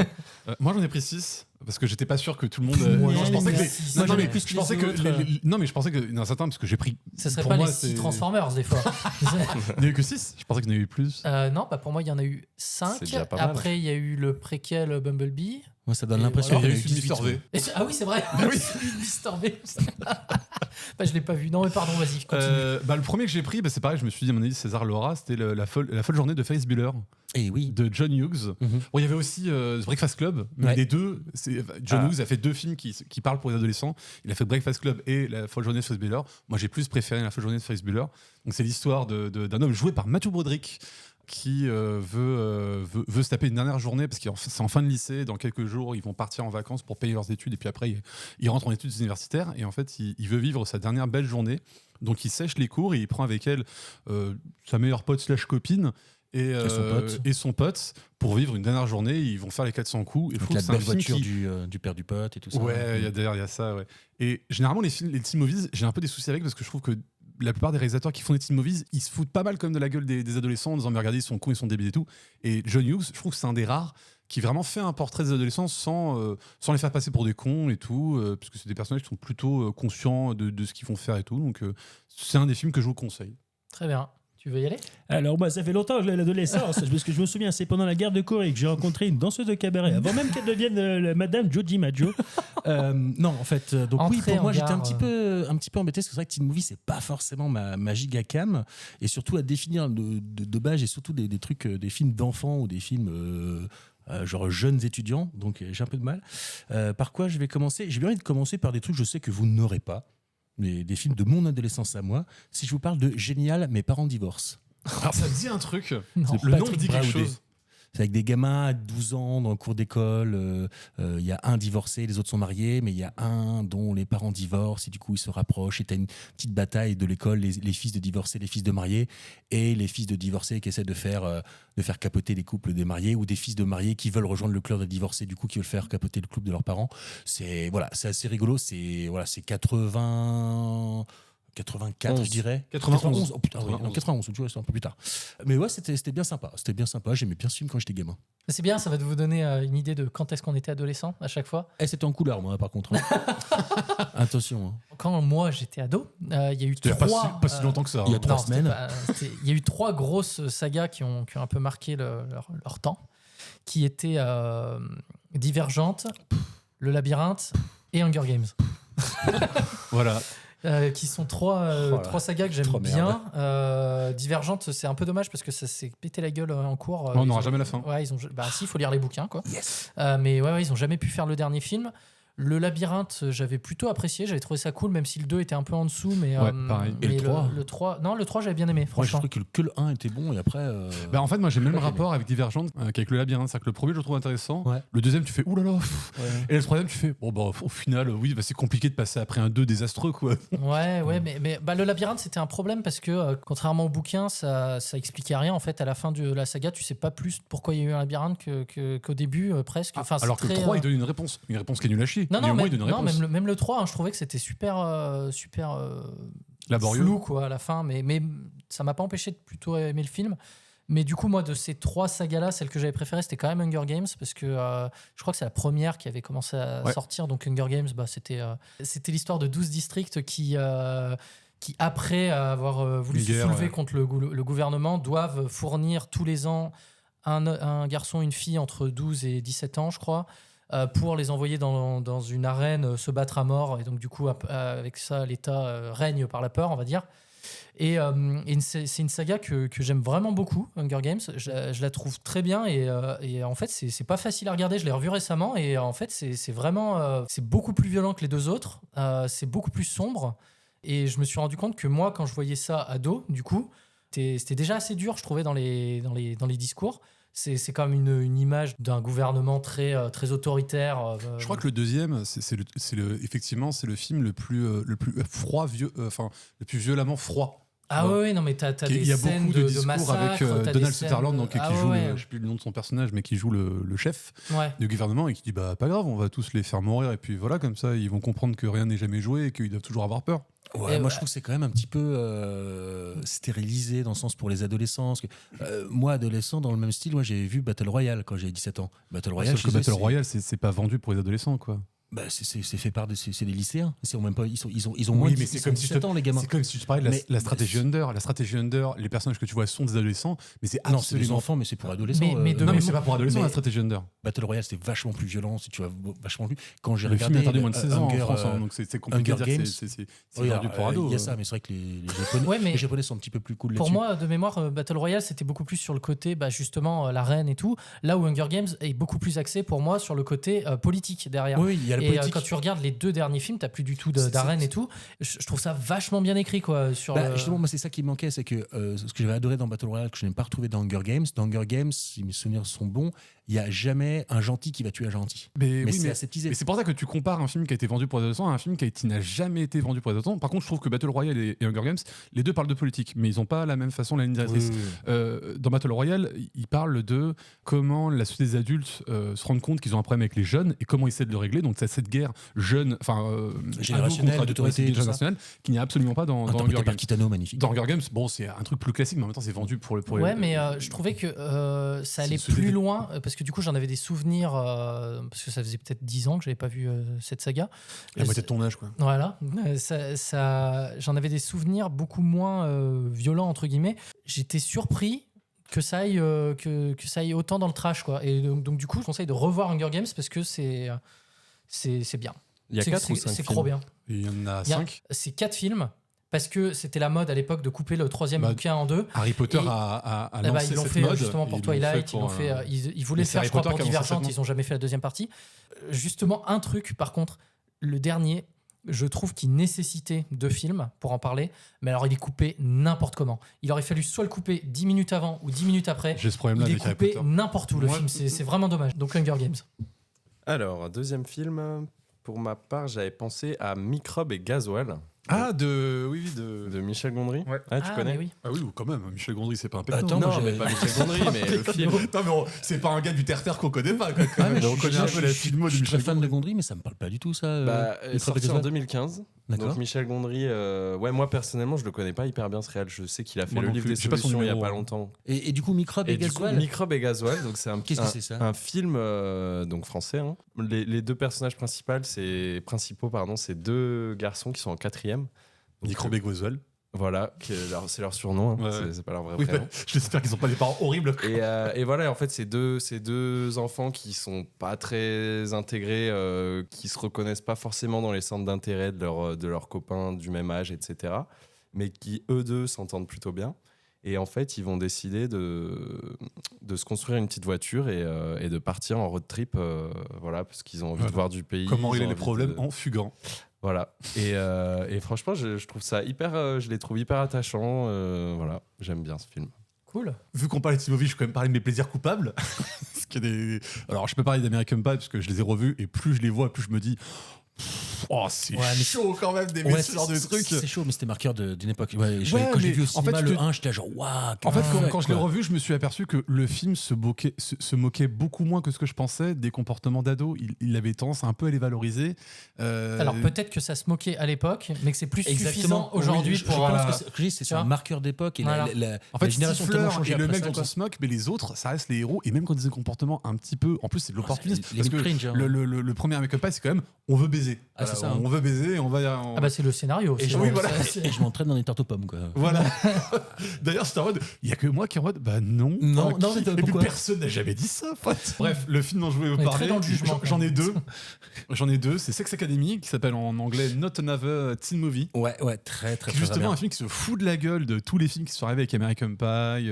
Bah, c'est le scary movie, mais des Voilà. teen movies. Et, Voilà. génial. Ouais, c'est Il est c'est génial. impossible. Après, le scénario dont il reprend le plus, c'est She's All That, donc un gars qui vient de se faire larguer et qui dit bah, je pourrais prendre n'importe quelle fille et la faire devenir la reine du bal et ils prennent la fille moche. Justement, dans ce film, il se fout de la gueule de ça en disant bah, en fait, juste à retirer les lunettes de la meuf et lui Mets pas défaire une sa queue de cheval. salopette, enlève Et des lunettes. Elle est et devenue c'est- belle. Mais il se moque de tous les gimmicks qu'on a. Par exemple, il y a un noir qui dit qu'il est le noir de service et que tout ce qu'il sert à dire, c'est dire wesh, Zarma. C'est quoi ce beans C'est quoi ce beans? Et il ne dit que ça pendant 1h45. Et quand il croise un autre noir, il fait oh, c'est moi le dans les services que tu fous là, t'es pas sur Oui, le il y a plateau une là. scène où il y a Va deux sur noirs notre qui se film, hein. croisent à une soirée, effectivement, ils se disent ça. Ouais. T'as Chris Evans qui joue justement le beau de service, et il y a cette séquence que j'ai vue 400 fois qui me fait toujours rire, du gars qui débarque à son lycée, il voit une photo de lui, il la regarde, et puis il regarde la caméra en faisant un gros sourire, et après il fait 10 mètres de plus, et il voit une photo de lui, qui regarde sa photo de lui, et pareil, il regarde la caméra en disant putain, trop bien. Comment je suis trop populaire, mec. Et à côté, j'ai American Girls. Je pense qu'il n'y a que moi qui l'ai. Je ne sais pas pourquoi. J'ai vu ce film. Avec Dunst, non? C'est pas Kirsten Dunst qui est dedans Kirsten Dunst Ouais. et Elisa Dushku qui jouait Face dans Buffy. Oui, le truc de Pop-Up Girl là. Voilà. Je sais Avec pas pourquoi. Jean-Luc Reichmann.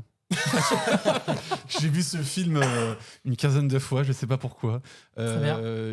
Et je l'ai revu et bon bah il est pas très bon, hein, mais j'ai toujours un plaisir coupable pour celui-là parce qu'il y a une séquence où il y a le petit frère de Kirsten Dunst qui arrive à péter en sautant. J'ai essayé toute ma vie de le faire, je n'y arrive toujours pas, mais j'y arriverai un Oui, jour. c'est ça que tu faisais quand je suis arrivé. Il fait une chaîne YouTube consacrée à ça en fait, sur son Bah, c'est entraînement. Mister V qui a un canal dédié à ça. Oui, c'est vrai. Allez, vas-y. Bon, bah, je vais essayer de relever un peu le niveau. Moi, à mon époque, les films étaient quand même d'une autre classe. Adolescent, j'ai souvenir d'être allé voir Roméo plus Juliette. Oh putain, mais comment tu peux aimer ça quoi? Ah, moi, j'ai bien aimé, justement. T'as un film, tu gardes le texte original, tu fais un film tout en alexandrin du début à la fin. Mais justement, c'est tellement. C'est d'autres Après, plaisirs à ils ont l'époque. des- hein. Ouais, mais Ils ont des idées parce que par exemple, ils parlent d'épée. Tu vois, ils Ouais, ont un épée My et du coup, Longsword, et c'est et la- du coup, ils gravent une épée sur les pistolets pour que ça Non, justement, fonctionne. l'épée, ils mettaient longsword sur au-dessus de l'épée, quoi. Give me my longsword. Mais justement, pour pouvoir sacrilégéiser, enfin, pour rendre plutôt sacré. Essaie de faire des mots que tu comprends. Ouais, c'est pas compliqué, la Sacraliser. France. Hein. Ouais, le sacralement. Voilà. Le sacralement du texte de William Shakespeare était quand même pas mal. Non, je sais pas, il y avait un truc. Et pourtant, à l'époque, moi, j'étais déjà genre DiCaprio, c'est bon. Donc oui, non, c'est. Je sais pas, moi, j'ai bien aimé à l'époque. C'était sympa, c'était assez. La mise en scène était assez innovante, la musique était géniale. Et tu prends un vieux truc connu de tout le monde, le même gamin, tout le monde connaît Roméo et Juliette, et tu le remets un peu au goût du jour avec. Tu parles de drogue, tu parles de sexe, tu parles de la jeunesse. J'ai trouvé ça vraiment. Voilà, comment ancrer ça dans une nouvelle époque et te montrer que les problèmes des jeunes de l'époque de Shakespeare, c'est encore les mêmes qu'aujourd'hui, quoi. C'est juste pas les mêmes formats, les mêmes Bah, supports. merci. Ils ont juste remonter le niveau un peu. ils ont juste pas la même façon d'en parler. Oui, voilà, exactement. Après avoir parlé des sagas, j'ai cherché le film qui faisait le plus ado que possible à l'époque où moi j'étais ado. Hannah Montana. Non. Ouais. Hannah Montana. Et m'est venu en tête un film sur des jeunes Oula, j'ai Ouais. très peur de ce qu'il va qui font une fête. Ah, ok, Projet ok, X, c'est bon, Projet X. Et voilà, j'ai repensé à Projet X du coup parce que je me souviens qu'il y avait toute cette mode. En fait, donc c'est un film qui est en found footage, qui raconte l'histoire de 3 jeunes qui veulent organiser une fête et donc qui dégénèrent. Et donc il y C'est avait une histoire vraie, d'ailleurs. il y avait toute cette légende. Vas-y, ouais. Au moment où c'est sorti, alors oui, effectivement, c'est une histoire vraie, Mais mais pas à ce point-là. oui, mais aussi que c'était les vraies images, tu vois, il y avait un peu Ah la non, non, légende. non, ça, c'est pas le Oui, cas. mais c'est toujours le cas quand tu as des found footage, tu dis ah oui, on a retrouvé les images, et je crois Oui, même oui. qu'au début du film, il y avait un carton qui disait on a retrouvé les images et tout, donc ils avaient un peu joué sur ce truc-là. Il était cool ce film, mais j'ai rien trouvé qui fasse plus ado que ça, vraiment Oui. dans le. C'est vrai que c'est marqueur temporel. Ah quoi. ouais, non, mais vraiment dans le côté fête, on fait n'importe quoi, t'as de la drogue, t'as tout dans ce film. T'as un nain à la qui se fin, cache dans le ils four. mettent le nain dans le four, à la fin, t'as la rue qui prend feu entièrement. T'as une voiture dans la Il piscine. y a la aussi. voiture qui finit dans la piscine et tout. Il y a juste la dernière séquence du film qui est pas en found footage, du coup, je crois. Ouais. Ou plus ou moins. En fait, c'est les images ça reste en found footage, mais c'est les images un peu comme dans Chronicle. C'est des images des avions. et Non, tout, non, des non, trucs non. qui filment. Je parle d'encore après quand les parents reviennent et C'est ils pas en sont mode autour, reportage. ils sont autour de la piscine et même le retour au lycée. Derrière, tu sais, t'as cette séquence où ils retournent au lycée après la fête qui est faite qui est Toi, filmée. tu te rappelles bien. Mais je l'ai revu pour le coup. Je rappelle que l'adolescence, c'était il y a 7-8 ans pour lui. donc. Mais non, mais du coup, j'ai trouvé ça plutôt pas mal réalisé pour le coup. Ah ouais, alors que moi, je l'ai vu qu'une fois.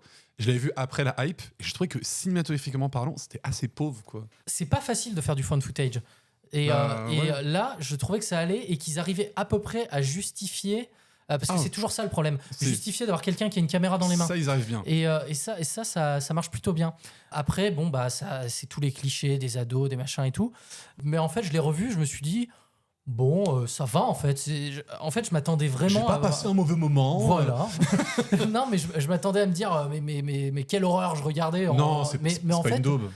ça va. Et la musique était cool, la musique. Et la musique, alors je C'est trouve un que la musique soundtrack, était, ouais, mais D'accord. je trouvais qu'elle était super marquante et tout le monde réécoutait les musiques derrière. Ouais, pour le après, coup, elle On passe cite un- Richard Marquand à chaque fois. Moi, je suis.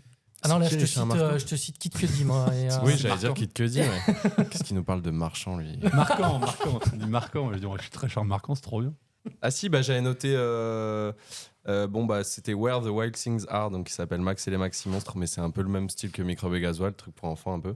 Et sinon Stand By Me, pour faire un peu changer de nationalité. Stand By Me. Ah, mais Stand By Me, avec américain. River Phoenix. Ouais, Avec Kiefer Sutherland. Ah, j'aimais bien. Peut-être. Je l'aime bien ce film. j'adore, Ouais, de il est Rob très Reiner. bien. Alors que pourtant, il y a des sujets un peu durs aussi dans Stand By Ah Me. oui, il est pas Et- facile. Oui, mais- non, il est pas facile, mais du coup, on peut dire que c'est un teen movie, vu que c'est quand même un Bah, peu c'est des c'est enfants. c'est l'histoire de. Alors, si je me souviens, c'est 4 gars qui retrouvent un corps Voilà. et qui vont faire un voyage pour. Enfin, un voyage. Ils vont essayer de partir retrouver le corps, c'est ça? Ouais. Et il y a des. Alors, pour le coup, eux, ils sont assez petits, je crois, mais il y a des ados. Bah, il y a aussi c'est leur frère. Oui, leur grand frère et voilà, tout. Ouais, c'est c'est ça. Et je l'aime bien ce film. Ouais, il est trop cool. beau. Ouais. Mais, Il est un peu mais encore une fois, triste, mais- vous l'avez vu étant ado? Non, je l'ai enfant, vu récemment. Ouais, Enfin, parce que récemment, pareil, j'étais pas ado. moi, je me suis dit, c'est encore une fois comme la stratégie gender. Il y a des gens qui ont pu voir la fiche du film, on peut se dire, ah bah tiens, il y a 4 gamins, ça doit être pour un truc pour gamins, tu vas, tu dis, bon. Ouais, c'est chaud quand même. Hein. C'est- C'est pas assez- pour gamins, mais par contre, je pense que tu peux facilement le voir quand t'es au collège, lycée. lycée, Ouais, t'es ouais. pas. Paix à son âme, River Phoenix, malheureusement, qui nous a quittés. Quel acteur? Ah Ouais, oui. beaucoup Mais, trop tôt, ouais. mais qui était Bah, super c'est- talentueux. Il est mort dans les années 90, non? Je crois. Bah, il est mort il y a longtemps, ouais, je crois. Ouais, enfin voilà, ouais. Moi, je suis surpris que personne n'en ait parlé autour de cette table. Moi, j'avais les beaux gosses de Riyad Satouf. Ah, mais bien sûr, Riyad j'adore. Satouf, oui. c'est celui qui a écrit L'Arabe du futur? Voilà. Ouais, c'est ça. C'est ouais. un de ses premiers films, je crois même Avec son Vincent premier. Lacoste. Avec le film qui a lancé la carrière de Vincent Lacoste. Ah, mais oui. Et pareil, je trouve que il montre très bien l'adolescence dans son côté un peu cocon, mais voilà, il le montre pas comme un loser. Il a beaucoup, ça se voit dans la mise en scène que le réalisateur a beaucoup de bienveillance pour son personnage principal, même si Vincent Lacoste arrive assez bien à jouer ce qu'on appelle les losers magnifiques. Ah, les beaux gosses, putain, mais moi j'ai plusieurs séquences où il essaie d'embrasser un miroir, il va voir une meuf pour lui demander de sortir avec elle et la meuf elle lui fait oui parce qu'il fait une demande nulle, il fait tu voudrais, en fait je crois que tu veux pas sortir avec moi, et c'est sa façon de demander, tu sais. Et la meuf elle fait non. Pareil, il roule un patin, mais la séquence elle a duré 2 minutes 30 et la meuf elle dit bah arrête, t'arrêtes pas de baver, faudrait que tu tournes ta langue comme ça et tout, non mais j'ai Ok. beaucoup d'affection pour ce Ouais, film. pareil. Je l'ai vu beaucoup de fois quand j'étais petit Ouais. et très, très, très drôle. Ça fait longtemps que je l'ai pas revu d'ailleurs. Et après, pour finir, bon, j'en ai deux. Je triche un peu parce que bon, c'est pas vraiment des teenager movies, mais ils ont des adolescents. Il y a Moonrise Kingdom de Wes Anderson Oui. Magnifique. qui raconte l'histoire d'un couple d'adolescents, je crois qu'ils sont 12-13 ans, qui se rencontrent sur une île. Lui, il est scout et elle fait des instruments, je crois, je sais plus. Et ils font une fugue ensemble et l'île entière se met à les. Non, c'est comment tu racontes le film qui me fait... Elle fait des instruments. Elle fait quoi pendant le film? Bah, je sais pas, elle a des instruments. Non, mais il me Elle semble. tape sur des bambous, c'est numéro 1. Non, mais en gros, c'est une île, ils vivent tous sur l'île. Oui, mais il y c'est a le mec, il est Il dans est un scout. camp scout et elle est chez elle, genre elle est voisine, elle habite sur la même île, quoi, c'est tout. Ils sont dans la même école, je crois, ils se connaissent. Ouais. Non, ils se rencontrent. Je crois qu'ils se. Oh, je sais plus. Mais Je sais pas d'où ils se rencontrent. Je l'ai vu que 2 fois. Il faudrait que je le revoie. Mais il est magnifique ce film. Ouais. Et Bruce Willis qui les cherche en étant full blasé là, avec Bill Murray, mais putain, ça c'était trop marrant. Pour finir mon dernier jet, moi, je commencerai par I get shield and multiplying, but I'm losing control, because the power you're supplying, it's electrifying. Qu'est-ce que c'est que ça? Oui, Hélène Farmer. Because I need a man And my heart is set on you. T'as Grease, les gars. Ouais, mais putain.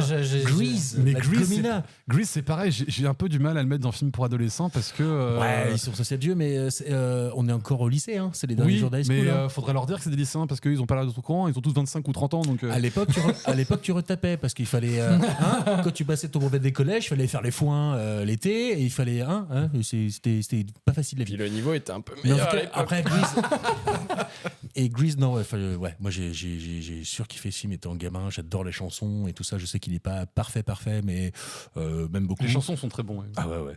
Et puis Les sinon, chansons sont très bons, oui, Comme tout à j'ai fait. dit, moi j'ai pas de film Clippez vraiment ça. de l'époque. Moi, je vais terminer sur 2 films qui sont un film et sa suite. Si je vous dis Not So Slim Shady. Oui, je l'ai. 21 et 22 Jump Street. Ouais, 21 et 22 Avec Jump Not Street. So 21 et 22 Jump Street. Mais jusqu'au bout, 21 Jump Strat. Sauter rue. Là, je crois qu'il a pas aimé ton accent. Bah, soit tu dis 21 Jump Street, soit tu dis 21 Jump Street. Bah, Oui, mais 21, moi j'ai toujours dit 21 Jump Street et Mais toi, 22 Jump t'es nul, Street. t'as pas d'accent. Oh. Sol 41 et Blink 182. Et c'est vrai qu'on dit, ouais, pas bête ça, ouais. Eh ben, UB40. Bah oui, on dit pas Ah, UB40. On dit pas EB40. Il y en a qui disent UB40. Moi, je bois du Cétup et je vous emmerde. Tu sais, tu. Non, mais voilà, donc oui, Il y a le moins 12. 21 Jump Street et 22 Jump Street, parce que je dirais comme ça. C'est vrai que c'est cool. C'est des films que j'aime beaucoup avec Jonah Hill et Channing Tatum. C'est alors. C'est vrai. Qu'est-ce que c'est que son nom de famille? Et si je me souviens bien, c'est tout con. C'est 2 flics qui doivent s'infiltrer. Deux des jeunes écoles. flics qui sont mauvais, qui doivent, vu qu'ils sont des jeunes bleus recrues, ils peuvent se faire passer pour des lycéens pour Voilà. faire Du tomber coup, un- pour et que essayer c'est de trouver un trafic de drogue, il me Parce que semble. tu sais, Voilà. c'est adapté d'une série. Une Oui, série bah, avec Johnny Depp. avec Johnny Depp, ouais, C'est c'est ça, ça. Et donc du coup, je les aime bien ces films. Je trouve que les blagues fonctionnent toujours. Le Not So Slim Shady me fait rire à chaque fois. Dit pareil, il m'avait bien tué celui-là. Je m'attendais encore à un truc un peu genre too much dans la surenchère de sécu, CPS et vomi, les trucs que les Américains adorent. Et en fait, ça passe bien. Même si la première fois où ils arrêtent un mec, ils sont tellement contents, ils sont sur le mec, et ils font genre ils m'enculent et tout ça. Ouais, t'as vu, ouais, je l'ai. Bon, Channing Tatum, j'aime bien. Et Jonah Hill aussi. Le chômeur Tatum. Chômeur Chopard Tatum. Tatum. Voilà. On a fait le tour? Je crois, ouais. Eh bah cool. On passe au jeu. Bon, arrêtez avec les jeux. La dernière fois qu'on a joué au Trivial Pursuit, on a failli se battre. Et le jeu du jour vous est présenté par César. Caesar. Eh ouais, comment ça va bien les amis? Aujourd'hui, dans ma petite besace pour vous, je vous propose un nouveau jeu qui s'appelle Orio. Cinéma, politique et calembour. Voilà, c'est pas très original. Après les médias, les magazines People, les politiques continuent de s'inviter partout dans nos vies et même arrivent maintenant au cinéma. Saurez-vous trouver le titre du film où un politicien s'est glissé? Donc en gros, je vais vous faire très bien. un petit synopsis d'un film qui doit être connu et je place dedans un politicien. Il faudra trouver le titre avec. Le politicien a vraiment joué dans le film ou tu as juste mélangé? Non, d'accord, en gros, ok. je prends un film et je fais un gros calembour avec un politicien. D'accord, Je très bien, transforme, très bien. voilà. Et nous, on cherche le nom du film. Et le Voilà, politicien. je crois que je vais commencer avec. Allez, voilà. Si je vous dis un astronaute que l'on croyait mort en mission Seul se sur Mars. retrouve être le dernier homme à adhérer aux théories de la lutte des classes face au capitalisme. T'as dit Seul sur Marx. Seul sur Marx. Voilà. Ah, d'accord. Ouais, c'est ça. Donc, il faut trouver le film, le Seul sur Mars. Yes. Et après, de quel homme politique je parle? Marx, Wow. Seul sur Marx. Stylé. Facile, non? Allez. Il y en a des bien, des compliqués, des bien. L'histoire incroyable d'une tornade de requins qui veulent carchériser la banlieue. Sarkozy-Nado. Sarconado. Sarkonado. Pas mal. Bravo. Maintenant, c'est l'histoire. Là, c'est pour Mathieu, attention. Si je te parle d'un robot extraterrestre interchangeable qui se transforme en président avec une écharpe rouge afin d'abolir la peine de mort en France. Attends. Vous avez le droit de chercher, hein. Vous avez recherché Attends. aussi. Tu peux répéter Vas-y, refais. C'est l'histoire d'un robot extraterrestre interchangeable qui se transforme en président avec une écharpe rouge afin d'abolir la peine de mort en France. Mais là, je crois Moi, que j'ai ça l'homme sent- politique, mais d'Inter. Alors, oui, lui, c'était l'homme de loi plus que politique. Ah, Et c'est Sous quelle je parlais, il se présidence transforme en président. Donc, c'est sous quel président? C'est Mitterrand. C'est Mitterrand. Et des robots qui se transforment. Transformer. Transform Mitterrand. Mi-transformer. Mi-transform. Bah, Transmitterrand aussi. C'est... Non, mais, Transmitterrand, ouais, ça marche. Alors là, il y a un clivage générationnel entre les gens qui disent Mitterrand et les gens qui disent Mitterrand. Donc déjà. Alors, les gens qui disent Mitterrand ne savent pas parler, mais à part ça. On continue. Si je vous dis maintenant, un ministre de l'Intérieur français est en fait un espion britannique qui part en mission contre un baron des médias. Ok, donc James Bond. Ouais. Darmanin. Darmanin ne meurt jamais. Voilà, vous voyez. Incroyable. C'est une nullité. Pardon. En plus, c'est drôle parce que les gens rigolent, mais ils comprennent pas pourquoi on rigole. Tu sais. Le parcours d'un héroïnomane milliardaire aux cheveux orange à Édimbourg dans les années 90. Make drug great again. Donald Trump-Potting. Trump-Potting. Putain, bien joué. Bien joué. Boy, le bravet. Bravet, c'est vrai de dire. J'adore. On continue ensuite avec l'histoire fascinante d'un ouvrier syndicaliste qui reçoit l'invitation d'une école par hibou pour le préparer à la magie de la présidentielle. Alors, syndicaliste, donc. Merde, j'ai plus son prénom là. Mais T'as pas besoin du prénom, que nom de famille. Ah, mais je sais même pas de qui on parle. Tu fais une moustache, mais il était pas syndicaliste, hein, le petit monsieur à la moustache. Avec la grosse Non, moustache. En Allemagne. Non, il est. Alors, il est français. Il est français, c'est un Journaliste. ouvrier. Ah C'est non. un ouvrier. Mais oui, mais C'est un ouvrier extrême gauche, il fait 2% max à chaque fois. Ah, mais oui, attends. Il a le nom d'un bisou. Poutou.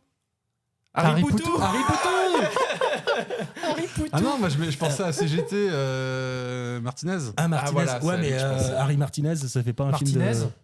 Tribal King. Mais non. Non, attends, c'est pas Tribal Martinez, King, c'est. Tribal Jam. C'est Donne-moi ton corps, bébé, c'est Camaro. Camaro, pardon, pas Tribal King, Camaro. Oh, Camaro. Ah, c'est bon, de la maille, bébé. Ah, que des bonnes références ici. Tragédie.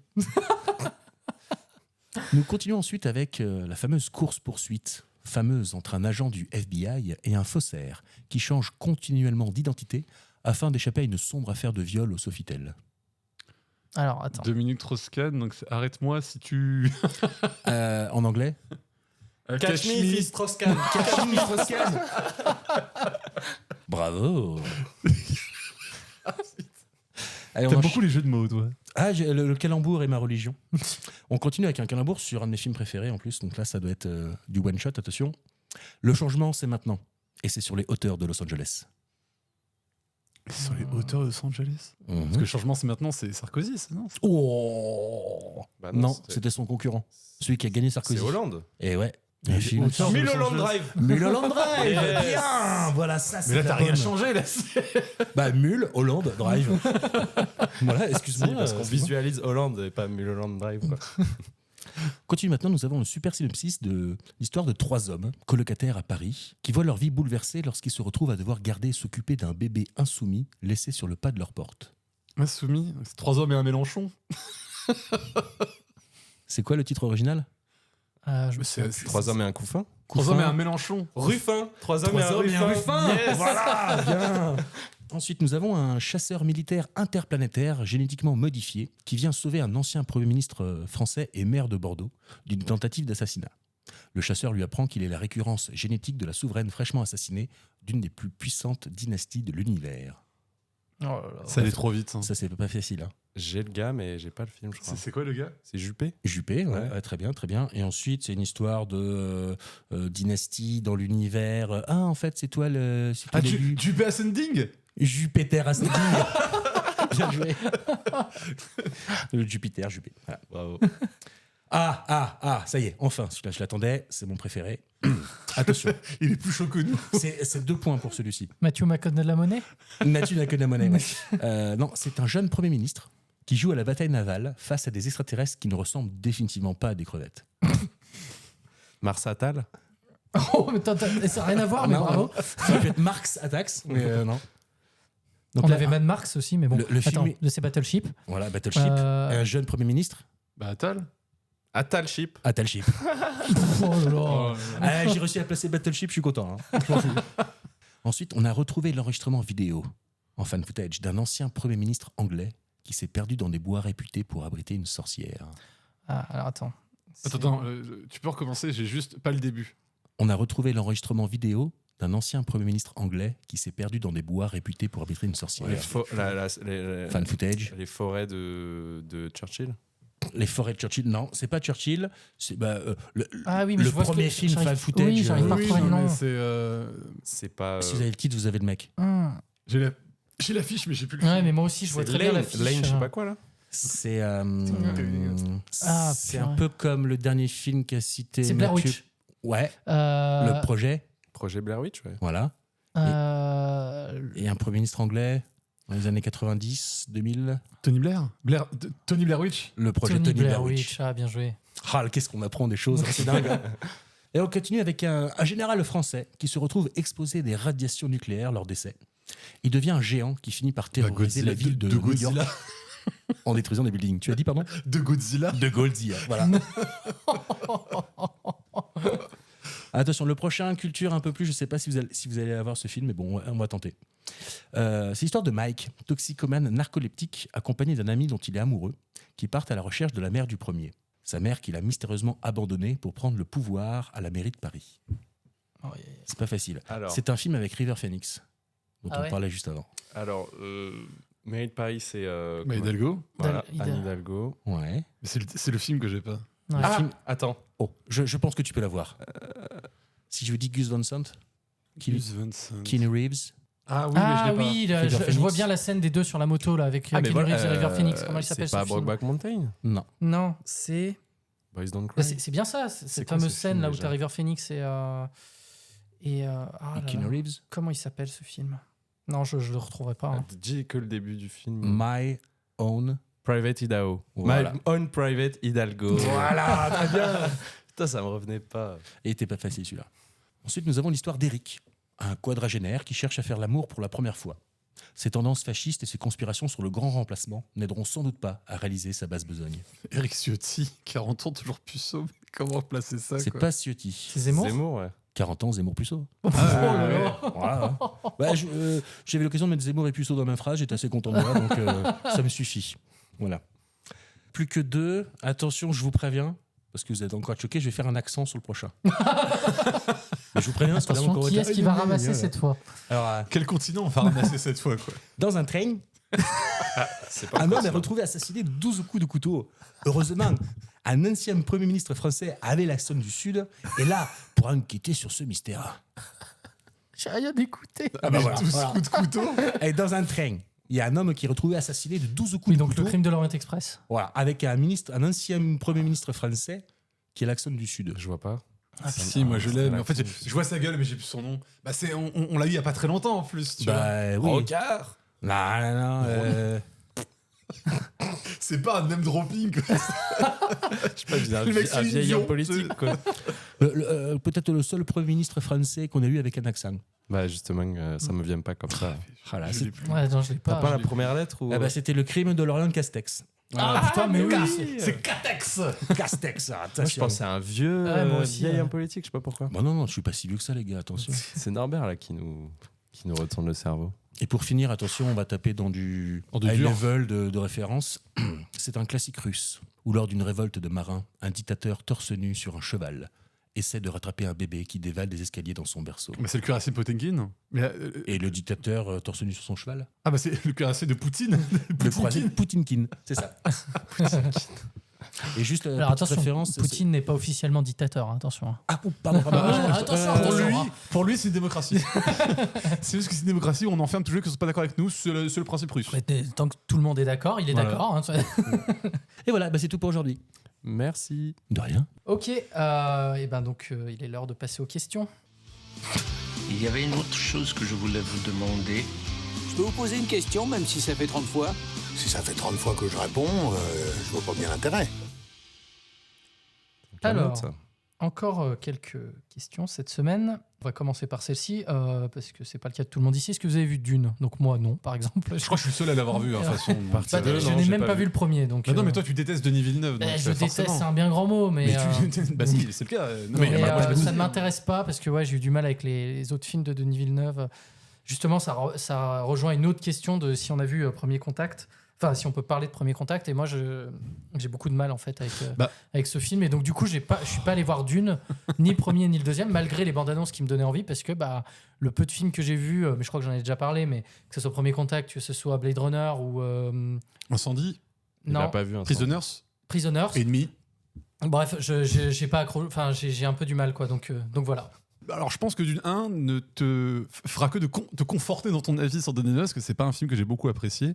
J'ai beaucoup mieux apprécié Dune 2, parce que je trouve que le Dune 1, c'est surtout centré autour de... On t'explique la société, le capitalisme, enfin les rapports de force entre les sociétés, alors que le Dune 2 s'intéresse plus aux personnages. C'est pour ça que j'ai plus apprécié cette deuxième partie, que je trouve, après, visuellement, je trouve que Denis Villeneuve n'a plus rien à nous prouver, mais c'est toujours incroyable.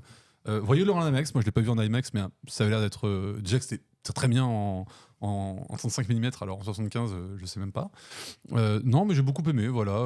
Mais le film se termine encore dans un cliffhanger pour une partie 3, dont on sait même pas encore pour l'instant si officiellement elle a été annoncée ou pas. Mais voilà, Dune 2, non, j'ai bien aimé. Oui, il avait parlé que de 2 parties au début. Oui, mais bon. Ça marchait bien. Ça marche bien. Par contre, après, il a dit que c'était sa dernière fois où il adaptait une grosse licence. Parce qu'après Blade Runner et celle-là, il a dit qu'après, il repartait sur des films totalement originaux. Ouais, il serait temps. Du coup, non, Dune, j'ai pas encore vu le 2 parce que ça prend du temps, mais je vais pas tarder là. Moi, beaucoup aimé le 1, je pense que le 2 aussi, alors que je suis très fan de David Lynch et même si. Je fais partie de ceux qui ont beaucoup aimé le Dune de David Lynch, même si chez les Lynch, Snowdados. C'est pas toujours le cas, mais non, du coup moi j'attends beaucoup. Et qu'est-ce que t'as pas aimé dans le premier contact? Ce film, c'est magique, oh là là, qu'est-ce que j'ai pu... T'as des émotions que t'as pas dans les SF. En fait, je sais pas pourquoi il aime pas. Je suis pas rentré dedans, j'ai trouvé ça long, il faudrait que je le revoie, mais à aucun moment du film je suis rentré dedans, puis j'ai trouvé ça long, voilà. Super intellectuel, les arguments, ça fait toujours plaisir. Génial. Non, mais après, tu sais, des fois, c'est juste du ressenti. Hein. Enfin, voilà, oui, mais après, il faut aller au-delà de ce fermer ta gueule. Moi, je trouve Jusqu'à maintenant, j'ai toujours adoré les films de science-fiction, et je trouve que ce qui manquait dans la science-fiction, c'est ce côté vraiment purement émotionnel. La science-fiction, à la base, c'est célébrer la joie de la science, des choses comme ça, de l'avancée de l'humanité en général. On n'est pas sur des rapports de personnes, on n'est pas auto-centré, des choses comme ça. Et que ce soit sur Premier Contact ou Interstellar, moi j'ai aussi adoré ça, parce que on est sur la relation, plus une relation père-fille que sur l'histoire qui se passe derrière. C'est presque du second plan, la science-fiction.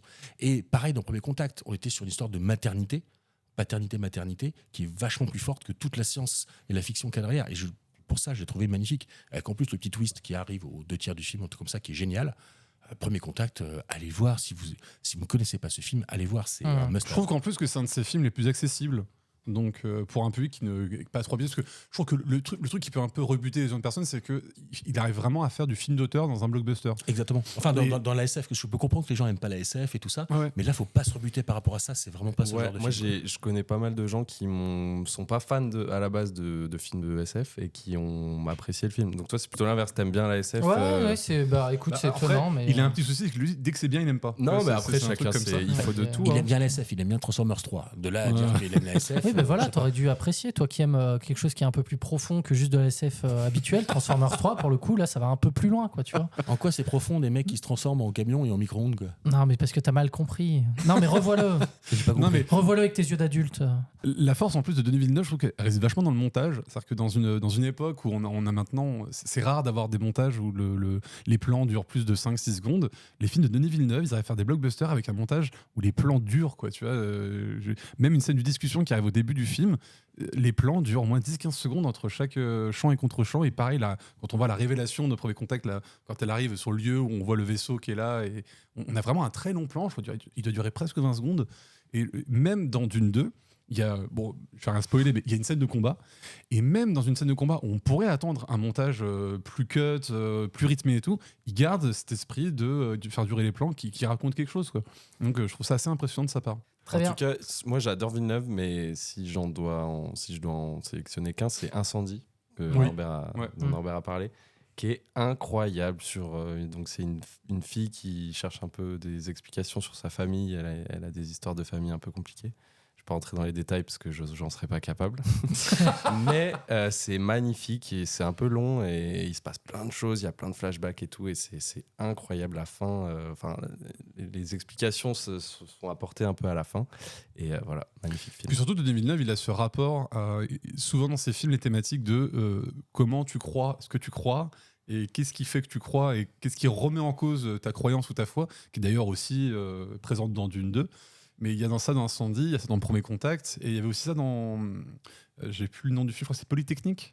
Il parle de la tuerie de masse qu'il a fait aussi. Et pareil que je pense que ça, c'est plus un film que tu pourras apprécier. Alors par contre, c'est pareil, ça parle d'un massacre de lycéens, donc fort à cœur accroché. Mais... C'est sur le massacre dans une école de filles de Polytechnique, là ? Ouais, à Montréal, au Québec en tout cas. Ok, c'était horrible cette histoire. Ouais. Premier attentat féminicide reconnu comme étant un féminicide. Bonne ambiance. Allez. Qu'est-ce qu'on se marre.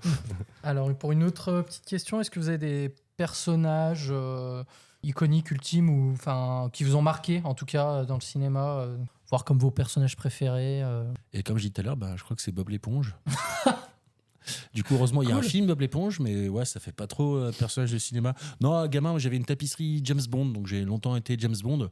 Après, j'avoue qu'aujourd'hui, c'est pas forcément le personnage en fait, avec le plus de sens qui soit, quoi. Mais moi, c'est mon problème, c'est que j'ai pas vraiment de culte autour des personnages, c'est plus autour des films, mais des personnages en soi.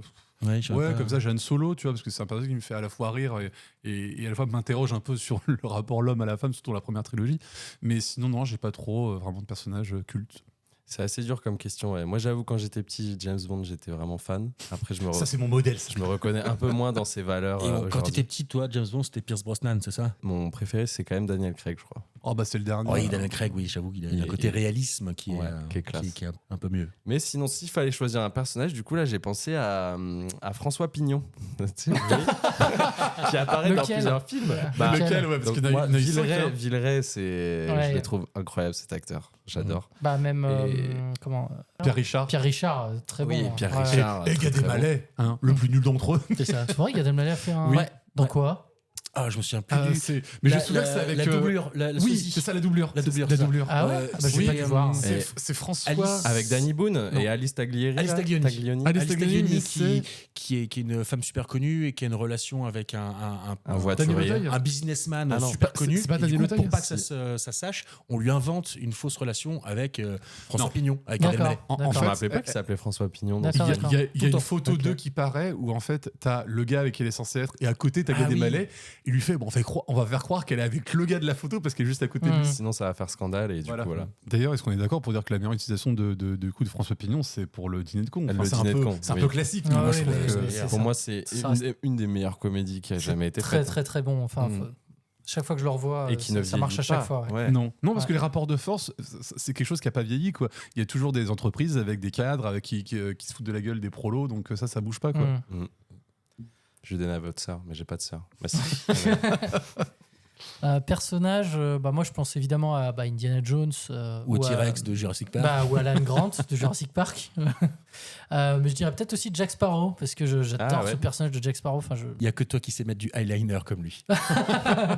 non, franchement, je le trouve quand même plutôt iconique ce personnage. Le mec, il boit pas une goutte d'alcool, il veut être un pirate qui boit du rhum, c'est n'importe quoi. qui est toujours à moitié bourré. Quoi. Oui, c'est ça. Ouais. Non, mais je sais pas si je vous dis un des meilleurs rôles de Johnny Depp. Moi, je pense quand même à Jack Sparrow, quoi. Enfin, ses personnages les plus iconiques. Édouard de Main d'Argent. Édouard de Main d'Argent. Même le rôle qu'il a eu dans Arizona Dream. Ça, c'est que j'avais bien aimé. Arizona Dream, il y avait Deadman, il y avait quoi. Bref, là, on s'écarte de la question. On s'écarte un peu, oui. Mais bon, bref, moi, le personnage de Jack Sparrow, j'aime beaucoup, quoi. Donc voilà. On a une autre question qui est comment bien se placer dans un cinéma. Se ramener en avance, réserver sa place. Non, attends, par contre, c'est une vraie question parce que les cons qui se mettent devant, c'est pas bien d'être devant déjà. Non, mais... Alors j'ai fait la séance, je me souviens très bien. J'ai vu le Loup de Wall Street, donc 3 heures. Premier rang parce qu'il n'y avait plus de place. C'était avant l'époque où tu réservais ta place précise. Les gens se mettaient où ils voulaient dans le cinéma. Donc du coup, je me suis retrouvé à la fin tout devant le cou tordu salle 4 du pâté Bellecour, quoi. Et c'était très désagréable d'être tout devant. Mais il y en a qui s'y mettent volontairement. Il y en a qui se mettent volontairement devant. À droite. Eux, c'est mes champions. Vraiment, je regarde ça et je suis. Mais c'est ceux qui ont envie de tisser qui veulent se mettre proche de la sortie. Il y a des gens qui aussi n'aiment pas trop les endroits, tout ça. Moi, je sais qu'on m'avait toujours dit ce qui est bien, c'est de respecter la vision orthoscopique. C'est-à-dire que normalement, face à un écran de télé, on doit être à peu près à 6 diagonales. Et au cinéma, on est plutôt à une diagonale. Donc, idéalement, se mettre au centre, se mettre à une diagonale de l'écran. Sauf qu'après, Ça va dépendre si tu vas regarder un film avec beaucoup de courtes focales ou des longues focales. C'est En ça. gros, avec des paysages ou avec Des en gros gros plans. un Seigneur des Anneaux ou un huis clos où tu vas filmer que des plans rapprochés de tête, des gros plans et ça. Si tu veux respecter la vision orthoscopique, normalement, si je dis pas de bêtises, pour tout ce qui est paysage, donc courte focale, tu vas te rapprocher un petit peu. Donc tu vas être plutôt dans les premiers rangs et tu vas te mettre derrière pour des longues focales. Tu vas respecter un petit peu l'œil qu'avait la caméra au moment de tourner, on va dire. Je comprends pas très bien la question, comment bien se placer, parce que où se placer. Alors pour moi, où se placer, c'est en plein milieu, quoi. Enfin, pour moi, ça dépend. Moi, je pense que c'est en plein milieu, oui, parce que le problème, c'est que quand t'es trop devant, le problème, c'est l'image, et quand t'es trop derrière, le problème, c'est le son. Moi, j'ai fait une séance il y a pas très longtemps où j'étais au dernier rang. C'était une cata le son. En fait, il n'était pas réglé pour le dernier rang du tout. C'était pas une opposition de phase, mais la gauche et la droite n'étaient pas synchro et c'était une cata. Donc D'ailleurs, c'est le cas dans toute la salle, j'imagine, non? Ah non, ça se ressentait beaucoup plus au niveau du dernier rang parce que tu étais plus loin des enceintes.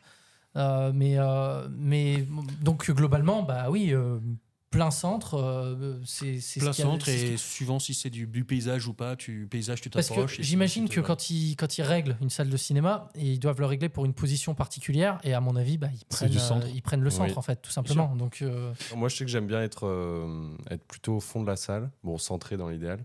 Mais ce qui me fait péter un câble, c'est que quand tu rentres dans ta salle de ciné, tu as pris ton petit ticket et tout, et ils te disent vas-y, allez-y. Tu rentres dans la salle, il y a 2 places dispo, une au premier rang à gauche et une au milieu tout à droite. oui. Tu sais pas où te poser, c'est très chiant. Ça. D'ailleurs, je vais rattacher un truc à ça parce que quand on va dans des cinémas, que ce soit UGC, Pathé et tout, on peut réserver sa place en avance et dire où on veut être. Les gens qui, dans une salle vide, choisissent la place à côté de la tienne, c'est on est plus d'accord. possible. Moi, Arrêtez. j'ai déjà dit à quelqu'un, mais vous voulez pas vous décaler? Il m'a fait, oh là là, c'était plaçant. Je dis, bah oui, mais pourquoi? Mais alors, moi, je sais pas pour vous, mais moi, je trouve que c'est la limite, le seul avantage que je trouve à réserver sa place, parce que d'abord, je n'étais pas trop pour ce genre de pratique. Bon, maintenant, c'est là, faut bien faire avec. Mais maintenant, je trouve qu'au moins, quand on te montre la salle, voilà, tu sais.